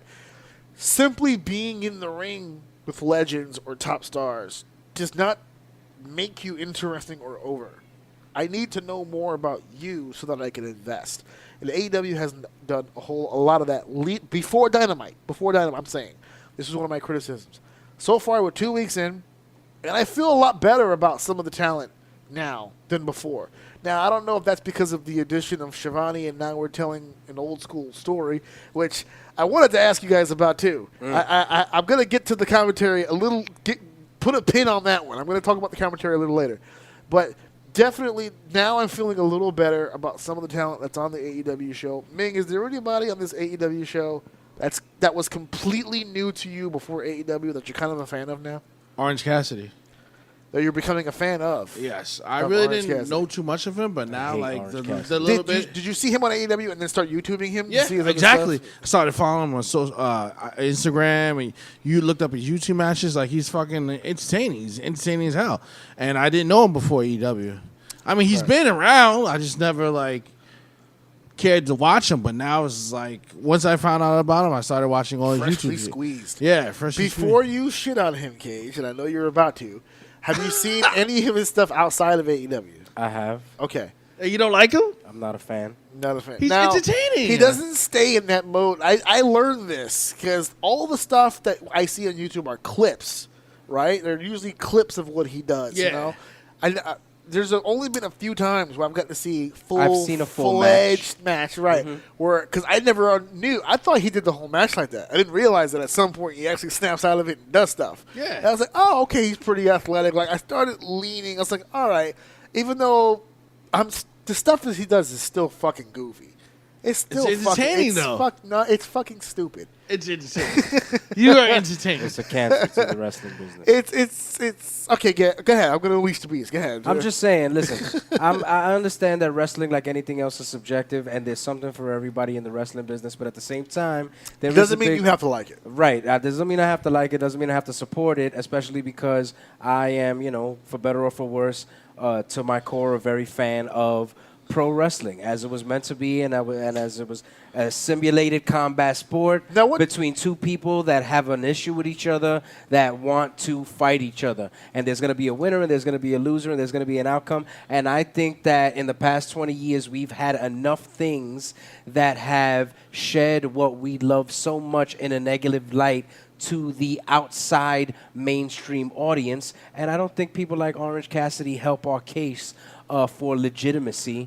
And, Now, I have a question because... For example, for example, if you're trying to show somebody... changing colors. If you're trying to show somebody that doesn't know about the wrestling business and is not a fan of this and is just a casual person, what we do and what this is, and Orange Cassidy is the first thing they see, it's going to be very much a misrepresentation of what you're trying to show them and teach them. Okay.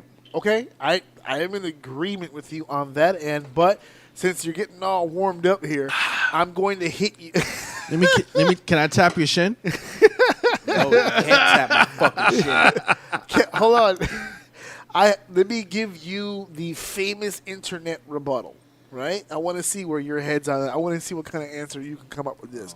Because for the people who defend Orange Cassidy, they like to say, well, he may be silly, because even the people who support him realize it's a little silly. He may be silly, but like you say, it's entertaining, right? It is. And they say, he's not the first silly guy to be in professional wrestling. Not at all. And people will say, well, he puts his hands in his pockets, and he's very lackadaisical. That can't possibly be any worse than a grown man going out there pretending he's been dead for the last 30 years.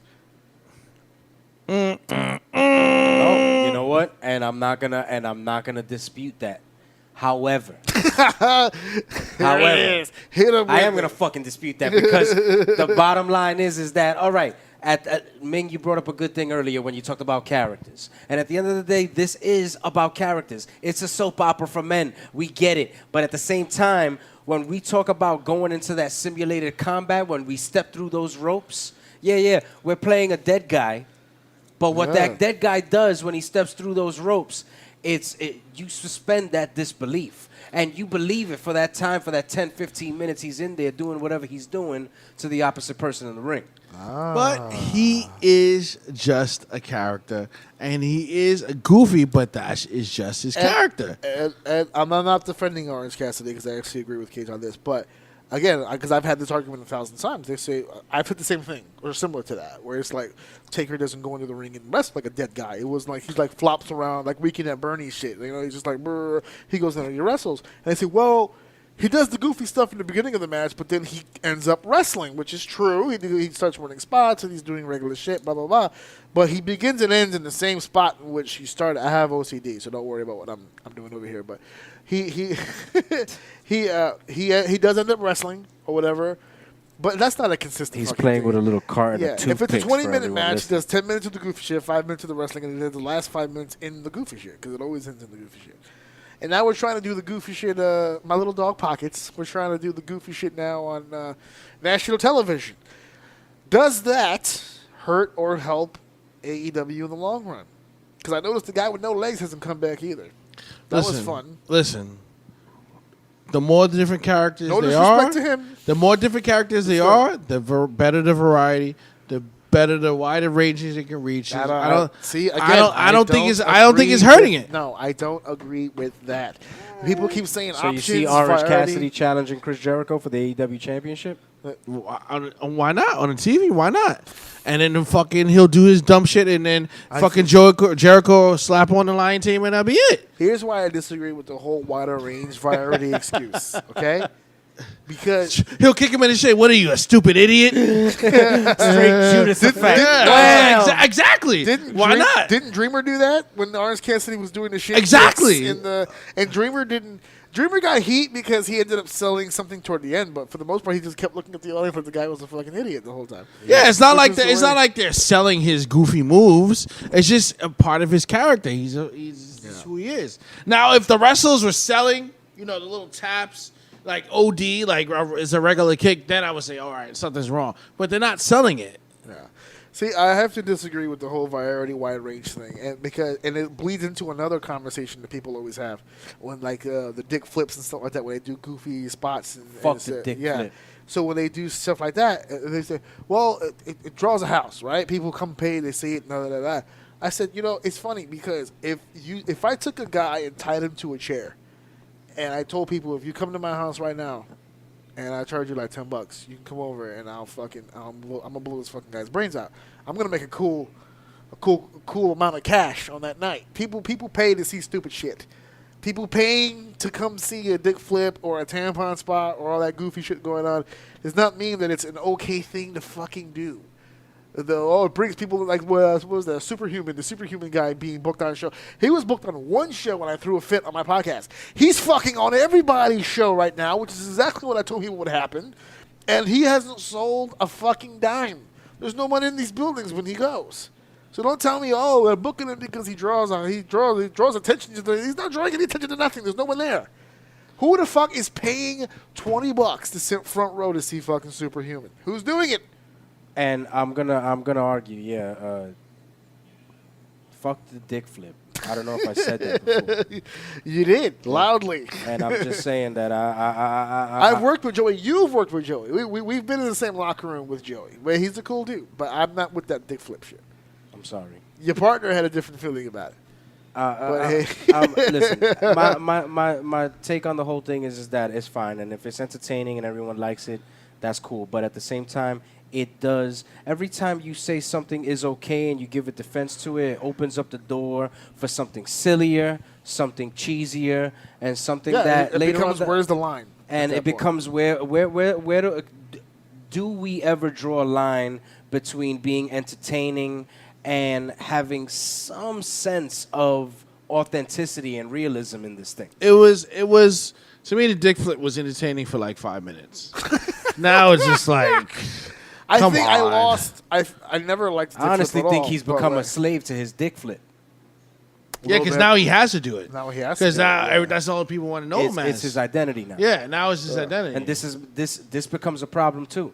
There's gonna become a point that Orange Cassidy won't be able to take those fucking hands out of his pockets. Yeah. There's gonna be a day that maybe Orange Cassidy wakes up and goes, "Hey, I want to be a legit wrestler one day," and somebody and the audience is gonna go, "No, well, we don't want that from Nah, you." his character will just evolve. It almost has to. If It has to. Soon. It will evolve soon. It'll soon. evolve. It It'll has evolve. to be like soon. From what I've seen You give so him far, 5 years of pockets, and that's it. It's pockets, He has baby. a strong year ahead of him.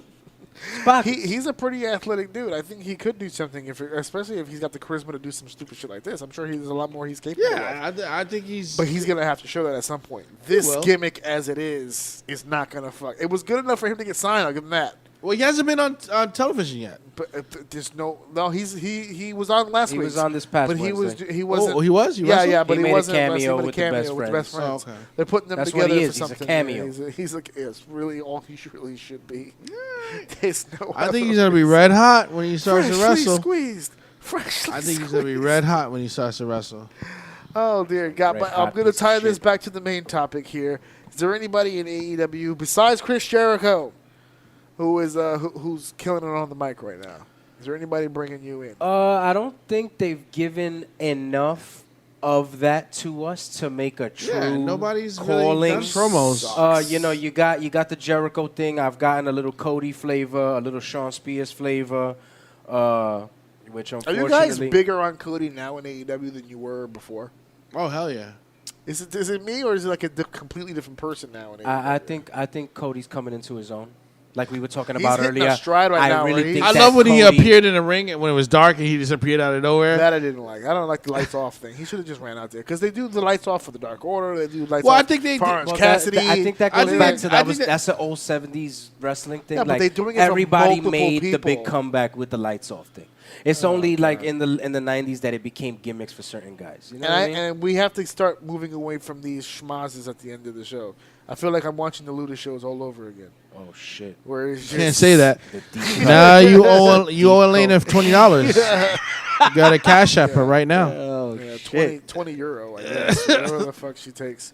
But yeah, I dug it the first week, and I actually dug it this week too. But I can't do a whole month of just fuck finishes every fucking. I agree with you every that I fucking think way. Cody's really turned it on. I think like we were talking Cody's in about another earlier, world right now. he's coming to his own and he knows who he is now. He's like one of my favorite And parts Cody of the whole has show. arrived. He's become full Cody. Yeah.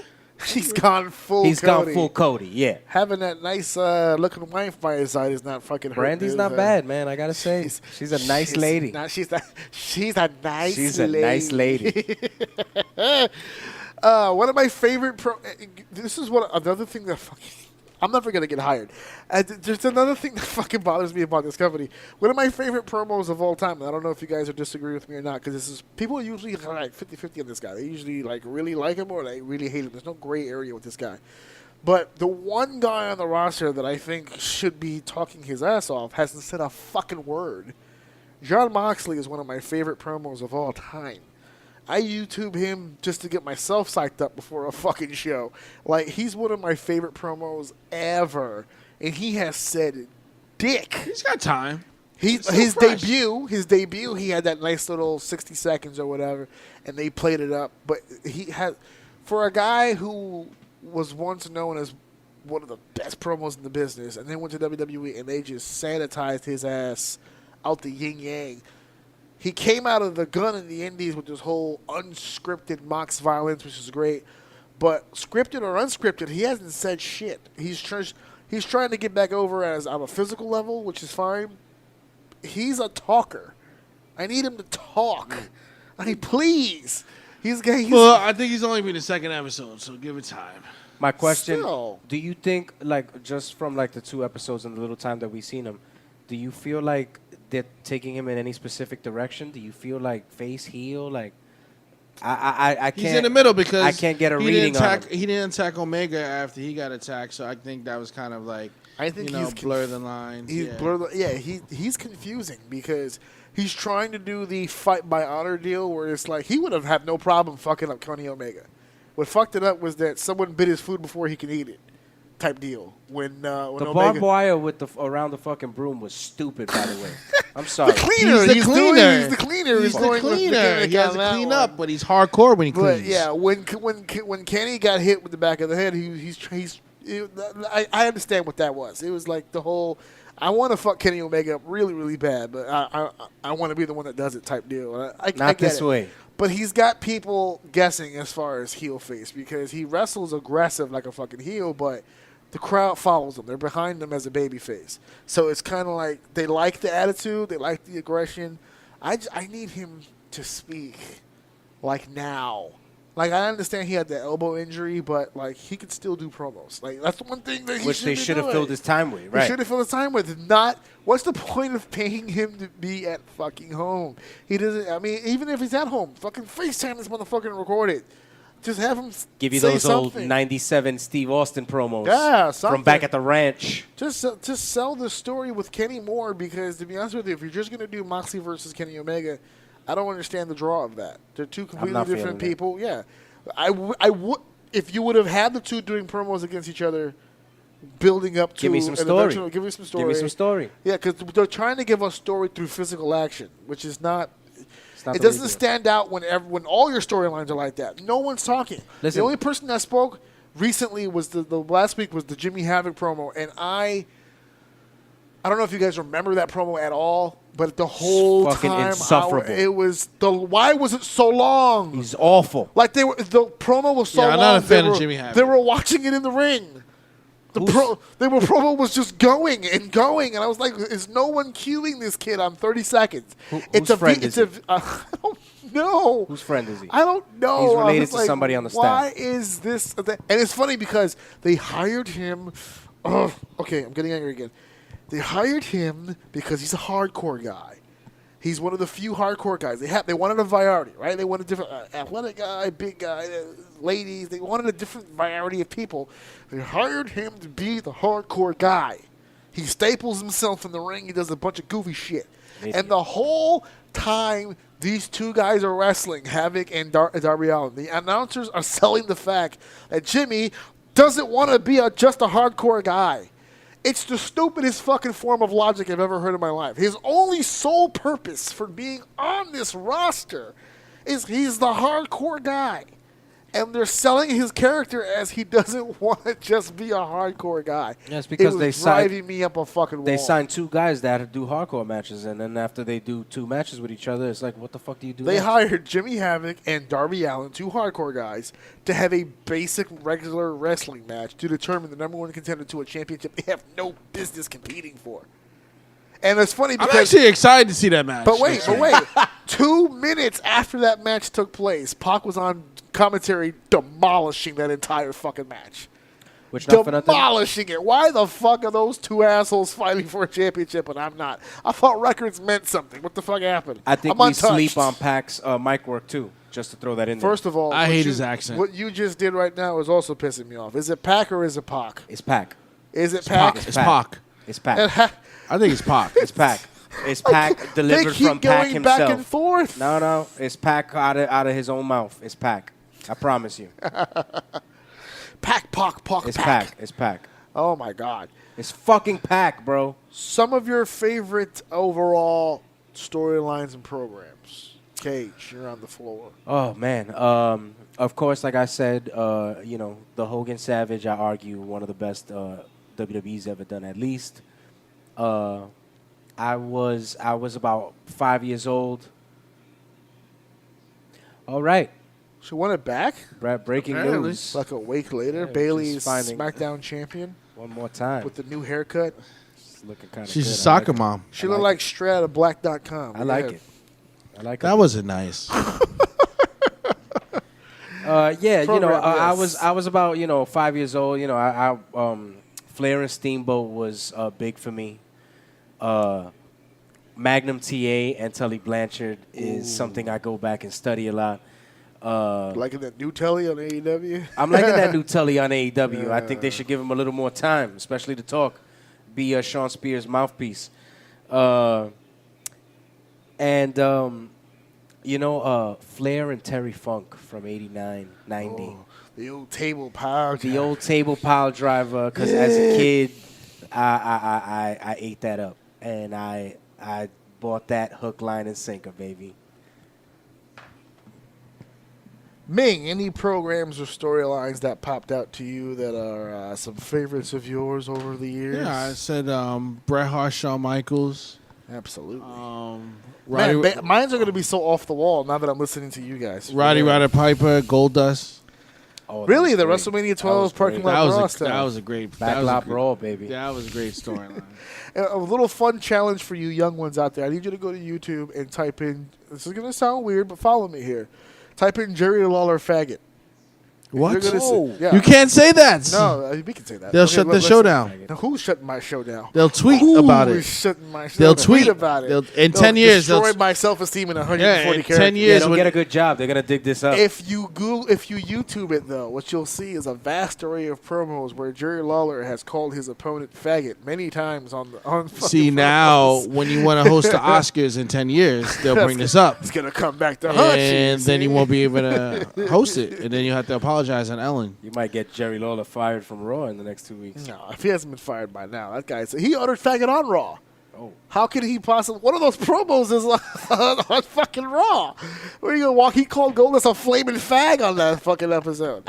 That was a thing. Yeah, he was saying some He wild was shit. savage. Yeah, he used to say Look some. at the Jerry Lawler Austin Idol promo from back in the day. It was like you're walking around here like a flaming faggot to Austin Idol on the fucking program. It's happened. Language was different back then. Yeah, it was a little bit more socially acceptable to call a guy a faggot back in the day. Now it's Now like, it's like, ooh. it's a deal, right? Yeah, no. Meanwhile, Your bosses are faggots. gays are calling each other faggots, which is hilarious. You ever seen a gay call another gay a faggot? Yeah, it's hilarious. Is my face does the whole wide open eyes? Like, could you But say aren't that? you that? Only I can say that. It's like the nigga thing. It's Yeah, like it's only I can say only that. I can say that. Has I to can be. call him a faggot. I'm a faggot. It's like if you are only allowed to use that rule if you take dick in the butt. It's that's the requirements of being able to use that word. I guess you paid your dues, you know what I'm Yeah, saying? yeah, you got, exactly. Yeah, if you could take a dick, you could take a joke, right? That's I guess. that's the way that it goes. Well, I can take a joke without taking a dick. So. Absolutely. Yeah. I just want to point that out. I eliminated the middleman. I literally did that. Some of my favorite programs and promos, believe it or not, like they're really off the wall because I have like a whole folder. I was looking over my folder. I have folders of YouTube when the official promo packages would go on YouTube. I'd rip them off and I would save them because Lord knows how long they're going to be on there. And good for me because when I went to YouTube to look at them for this show, I couldn't find any of them. I was trying to get hyped for the show, and I was like, I couldn't find them. I guess they got pulled, so I had to dig up the old external and pull out the fucking promos from way Yeah. back. I mean, Eddie Guerrero and Brock Lesnar, No Way Out, 2004, when they were utilizing his addiction on camera, and they were like, "I hope you're addicted to losing," which was the stupid. I found out really fast while they stopped him from talking. But Guerrero's fire promo about overcoming his demons and overcoming the obstacles and all that stuff, and I'm gonna be WWE champion. Olale, Holmes. Like you felt that shit. There were a lot of off the wall fucking promos. One of my favorite promos packages of all time, storylines. Ric Flair and Randy Orton, when Randy Orton was the legend killer coming up, because that was the last bit of real Flair that came out. Like yeah. when he was just like, I invented being the man. Yeah. You have established that you are great, but a legend killer, you're not. I was like, oh shit. Here comes the real Flair. I love something like that. Shawn Michaels and Taker before WrestleMania 26. Shawn Michaels and Chris Jericho. Yes, before 19. That's when I decided I didn't want to be the first. The next Shawn Michaels, I wanted to be the first Chris Jericho. No. I'm Which talking one? Shawn Michaels, Chris Jericho. Oh, 2008. 2008, the program where like when Jericho punched Shawn Michaels' punched wife. Shawn's wife right in the and mouth. right in That the was great. Right in the mouth. Classic. Right and in the that, pooch. going back to what we were talking about, that was one of those modern, long, drawn out programs that lasted a couple months. It got you invested. There was emotion. There was a big blow off at the end, and you felt that joint. It cost When CM Punk a Shawn- championship. You but can't it was a good tell me that program. when Jericho duffed Shawn Michaels' wife in the mouth, you didn't feel that. It was like, I wish somebody would touch my wife like that. And believe it or not, too, that's how much Shawn loved Jericho. That was the only time Rebecca was ever used on a storyline. Ever. First and last. It was took that never, cold she cocking took like a it. champ. Because not only are we going to fucking use you in a storyline, but he's going to punch the shit out of you on fucking pay-per-view. She really knows how to take it on the chin. That was really shocking because I didn't think that was really going to go down like that.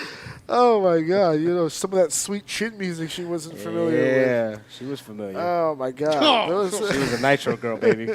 Before she found God, she was a Nitro girl. That's right. Isn't it ironic that people who find God are the ones who usually rolled with the devil beforehand? That's right. She found God, but she was riding the whole train before There was that. a WWE 24/7 recently on, because, you know, the Hell in a Cell pay-per-view came up recently. And a lot of controversy behind that one, too. I don't know And if we should talk about that. No, we Jesus. won't, because it'll take too long. Talk about it. That's a show all by itself. I'm locked and loaded for that one next week. But The death of Hell in the Cell as a concept. oh yeah, no, Yeah, that was disgusting. It's dead in the water. Hell in a It's Cell dead had a in the period. water. But to promote this event, they put an Untold episode or whatever on the network. Talking about Kane's debut in Hell in a Cell.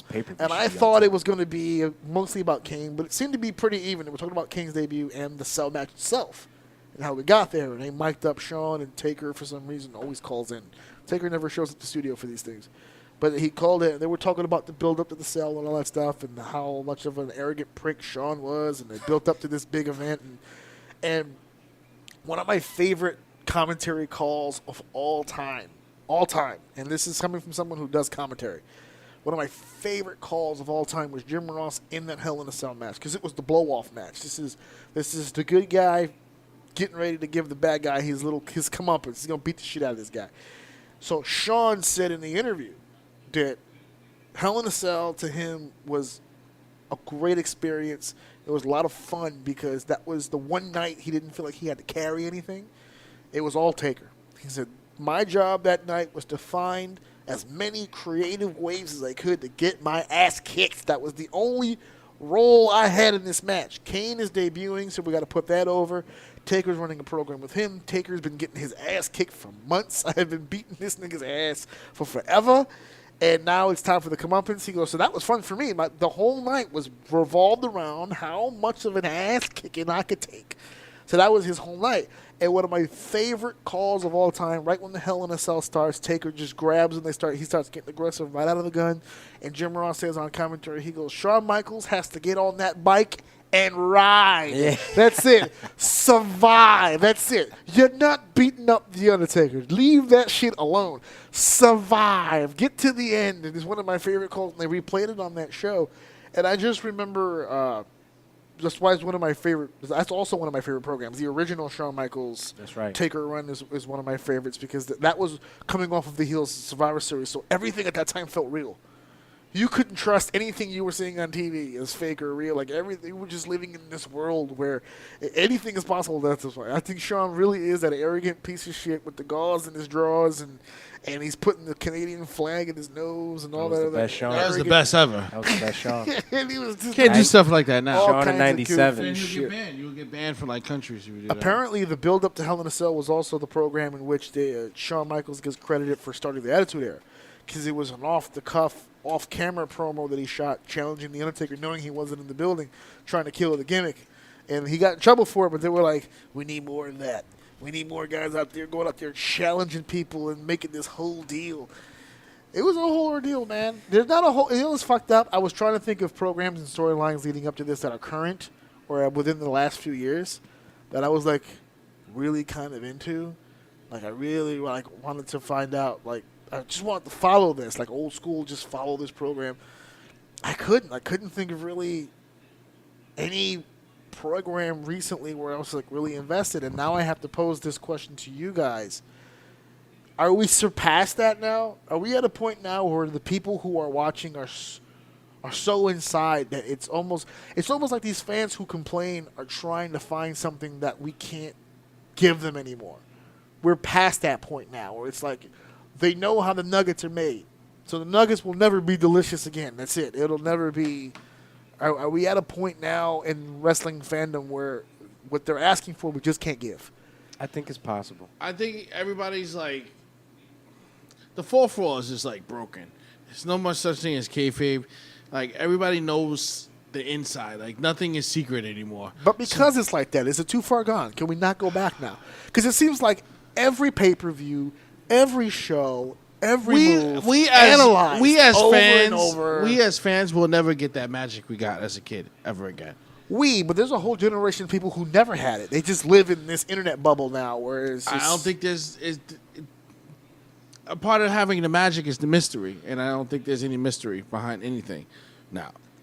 it's almost impossible. I think it's possible. I think it all comes back to, like mentioned before, it's just execution.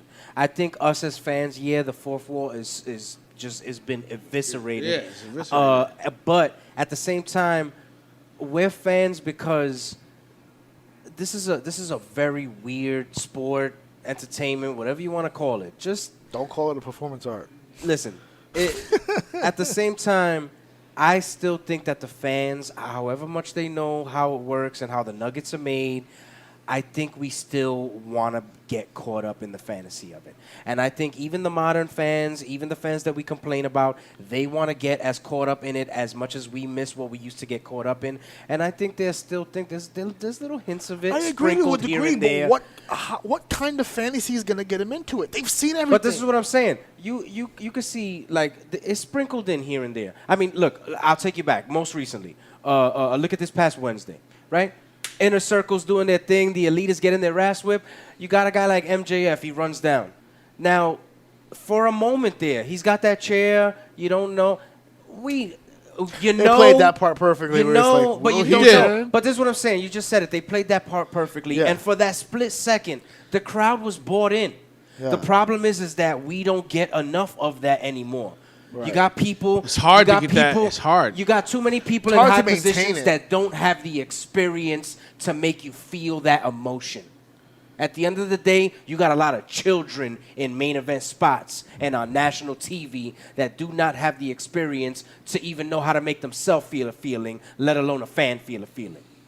Yeah, because a lot of the stuff that happens in WWE, I think a lot of that stuff doesn't get over because the person who's portraying the character or portraying the storyline doesn't believe in it. I think they look at it and go, "This is garbage." So when they go out there, they act like it's garbage. You got a don't really bunch. get Let me the tell you something. vibe.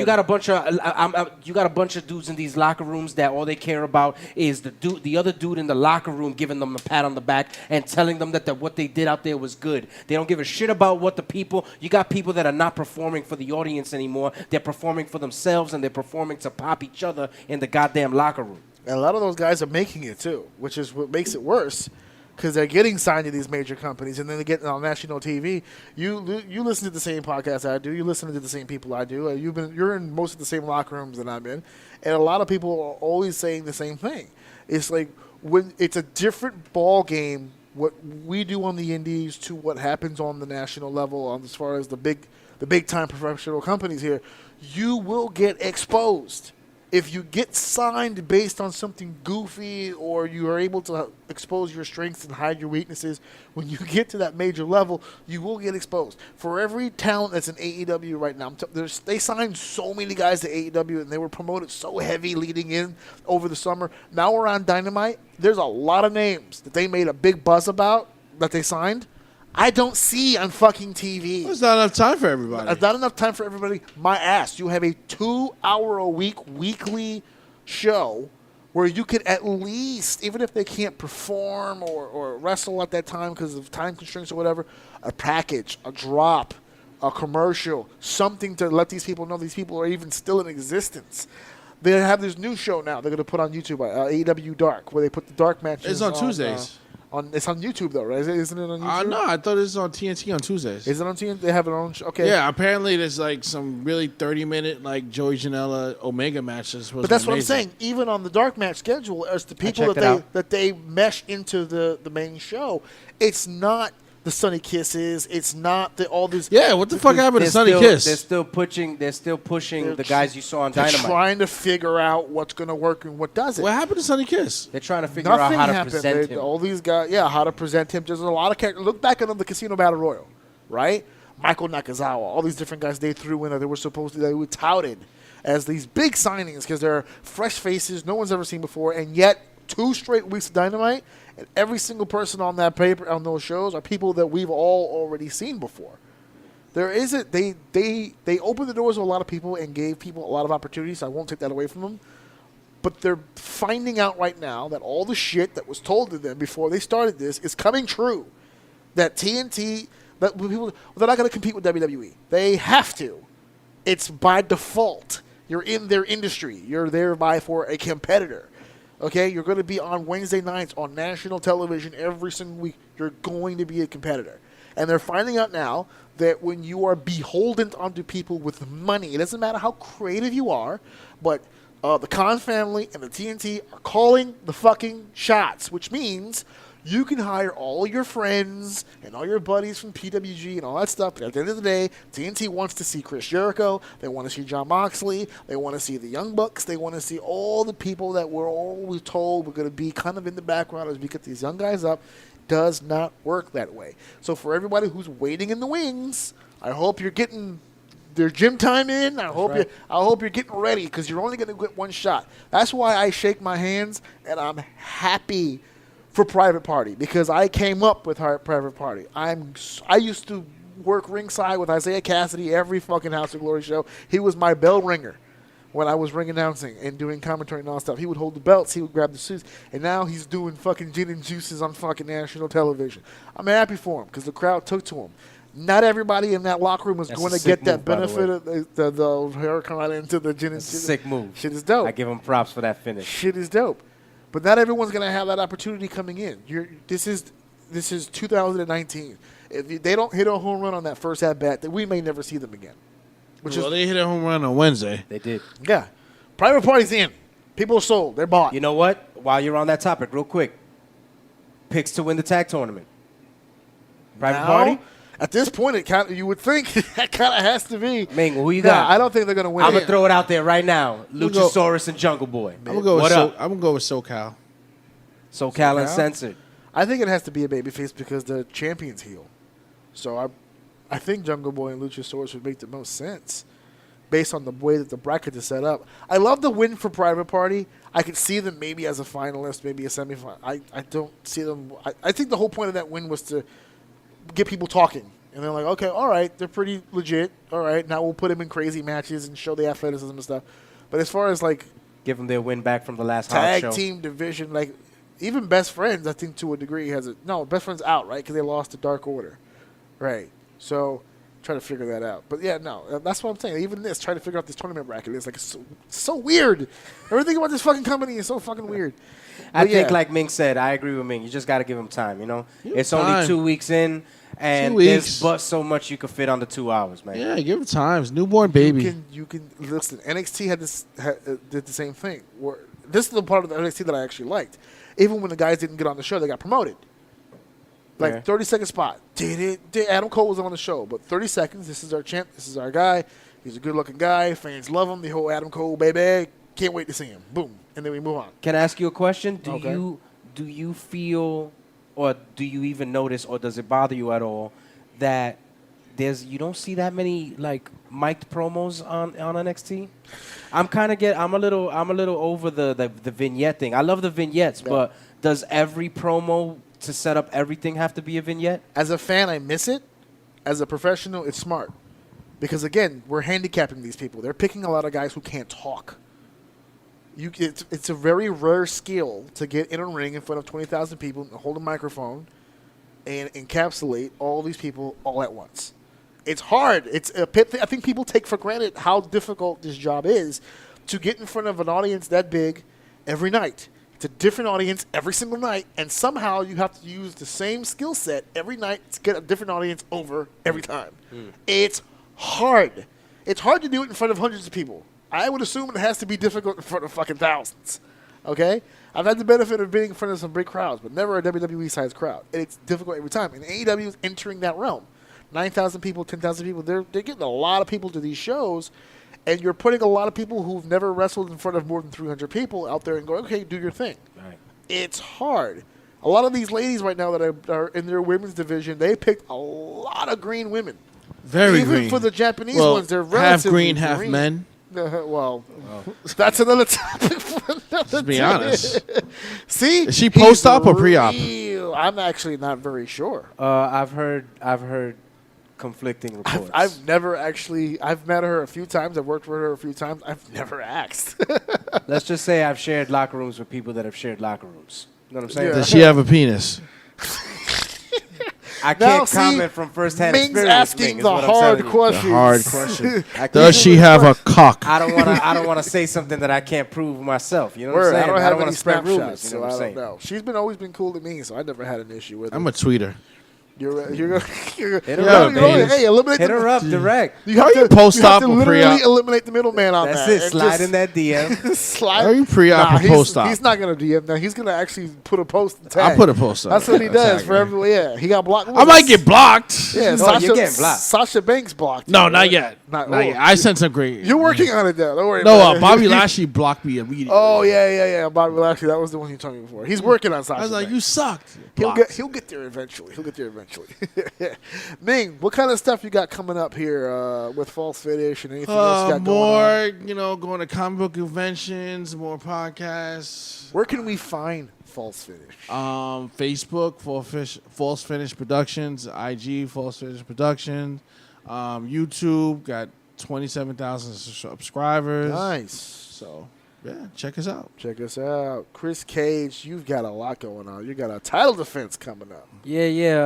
Upcoming on the schedule is November 2nd. We got the BWF 9-year anniversary coming up. There you go. I will be in action defending the BWF Cruiserweight Championship against an opponent to be announced at a later date. However, one of those Who is it?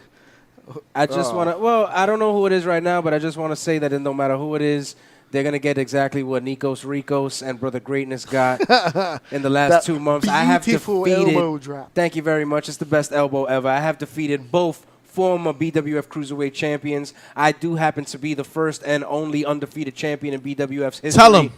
And on November 2nd, it's going to be the same. No matter who BWF, I've been telling them to line up some real competition for me, baby. And if Hope they it's not decide Bobby to, V. it ain't going to be. I said real competition, Ugh, Ming. he Real suck. competition. He needs to retire. Notice the context. Ugh. Jesus He called Christ. it the best elbow ever. That's BEE. It's a honeybee. It's the silkiest, smoothest, best elbow ever. That's right. If you're in the New York area, if you're anywhere in the 5 boroughs, if you ain't in the 5 boroughs, but you could get to the 5 boroughs, November 2nd, 1123 Close Avenue. It's going to be the 9-year anniversary. It's going to be rocking every year. BWF rocks the house at Darrow's Extreme Fitness, and this year will be no different.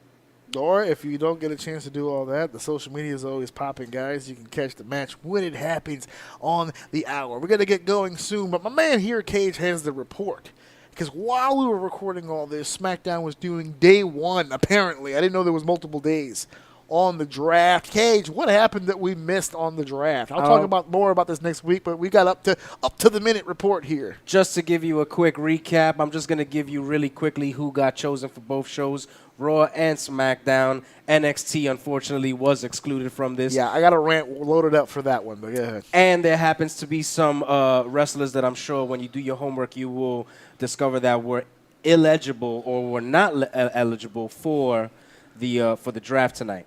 But the standing stands as Raw. Monday Night Raw got number 1 draft pick Becky Lynch. Number 1 overall. AJ Styles, Luke Gallows, and Carl Anderson all OC. together as the OC. Drew McIntyre is on Raw. Randy Orton is coming to Raw. Ricochet is staying on Raw. Bobby Lashley staying on Raw. Alexa Bliss on Raw. Kevin Owens, Natalya, the Viking Raiders, Nikki Cross, and now, finally, maybe going to get some burn, the Street Profits. Very good. Not just be the stupid-ass hosts of Monday Night Raw. We want to smoke. The I want some recap. smoke. I'm waiting for the goddamn want smoke. to smoke. And for SmackDown, real quick, we got Roman Reigns staying his ass right there. The Fiend Bray Wyatt is going over to SmackDown. Sasha Banks, Braun Strowman, Lacey Evans, my boys, the Revival, are staying on SmackDown. The Lucha House Party is getting bumped to SmackDown. Who cares? And Heavy Machinery on SmackDown. Yeah. Raw's got the stronger roster. Raw's got the stronger roster, but it's only night one of the draft. We still got Monday Night Raw coming. We're going to get some more picks. We're going to learn a lot more about this in the upcoming week. Find out what's going on with that. I guess they're putting more storytellers on SmackDown. No, not even, because Kevin's moving. I don't know what the fuck. I'm going to have to break all this down for you, and I will. Give us the recap next week. Yeah, because Raw happens. It's another day of drafting on Raw. That's so right. By the time my next episode comes around, we'll have our full rosters pretty much secure, and I'm sure I will be bitching about all of that shit when we get there. Again, I don't do a whole lot of like nitpicking on shows and stuff, but I do make fun of fucking decisions whenever I fucking see one. So that's everything that these guys got going on. This was my 2-year anniversary show, and I'm super happy that I got a chance to do it. I didn't even mention throughout the show my 2 years. We got so into conversation. This was so much fun. I didn't even get a chance to shill anything going on with me. I still have, by the way, last week's episode 109 with the Torres family. One of the episodes that I'm most proud of. That was a really emotional. That was like one of the most emotional interviews I ever did. They started crying like 5 minutes in. Like it was a real. Like it's really fucked up to be talking about stuff like that on my end. To come into their fucking house and just bring up all this old shit and make them feel. But it was nice to get to know them on a more personal level than I have before, because they've always been fans of us for so long. They told a really cool LAX story, by the way, on the podcast. It was really nice. They brought you guys up too. Big fans of you guys, the GOAT. And it was nice. The links and everything that I put on that podcast still exist. Their muscular dystrophy walk is October 19th, 1 week from when you guys hear this air. It's going to be in Queens. All the information is in the description of that episode. It's real easy. I linked everything to everything. The donation link, the location link, all that stuff is there. Easy peasy for you guys to take a look at.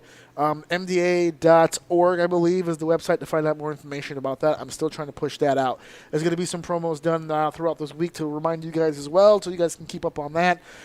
This is episode 110, which means next week would be 111. It'll be 111. I have no idea what. This is my 2-year anniversary show. I have no idea. That basically means I've literally had this equipment out 1 day a week for the last 2 straight fucking years. I have no idea when this shit's coming to an end. I didn't plan this far out. We ain't going to an end, baby. I'm trying to see what happens.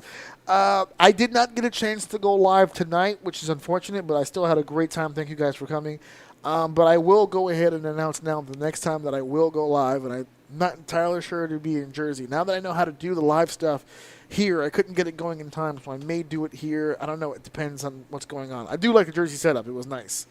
So I might go over there and do that. But the Royal Rumble, I'm definitely going to do it for the Royal Rumble to go live on that. But I might be doing a roundtable before that, because I think it's time I do an AEW roundtable. I haven't done one of those before. It's just starting out, so I haven't really had a chance. Give it some time. So, yeah, I love having people in my house. I love having more voices on the show, so that might be something that I do, too. All kinds of stuff to look forward to. Again, you can catch every episode every Saturday night, 9 p.m., by going to ajoum.podbean.com or any place that you find your favorite podcast. I'm all over the place. iHeart, Spotify, all that good stuff. And I know because I tested it the other day because my fucking Podbean wasn't working and I wanted to show somebody my podcast. So I had to download Spotify for no fucking reason. But that's that. And of course, my T-shirt, guys. Buy the tee, the sexy gray tee over at ProWrestlingTees.com/AJOUM. This is episode 110. This is the 2-year anniversary. We were talking we started off with promos. We branched off into a bunch of shit. This was a fruit salad of controversial shit, guys. Let me know what you think about this episode in the comments and all the different takes and opinions that were on the show, and keep the conversation going. So thank you guys for listening. Thank you guys for downloading. Thank you guys for sharing. And of course, thank you guys for enjoying. This is episode 110. 100 episodes, now pay him. And make sure that you buy my husband's t-shirt at ProWrestlingTees.com/AJOUM. Please, he needs this. Listen to my daddy show. He's the best, so I don't know.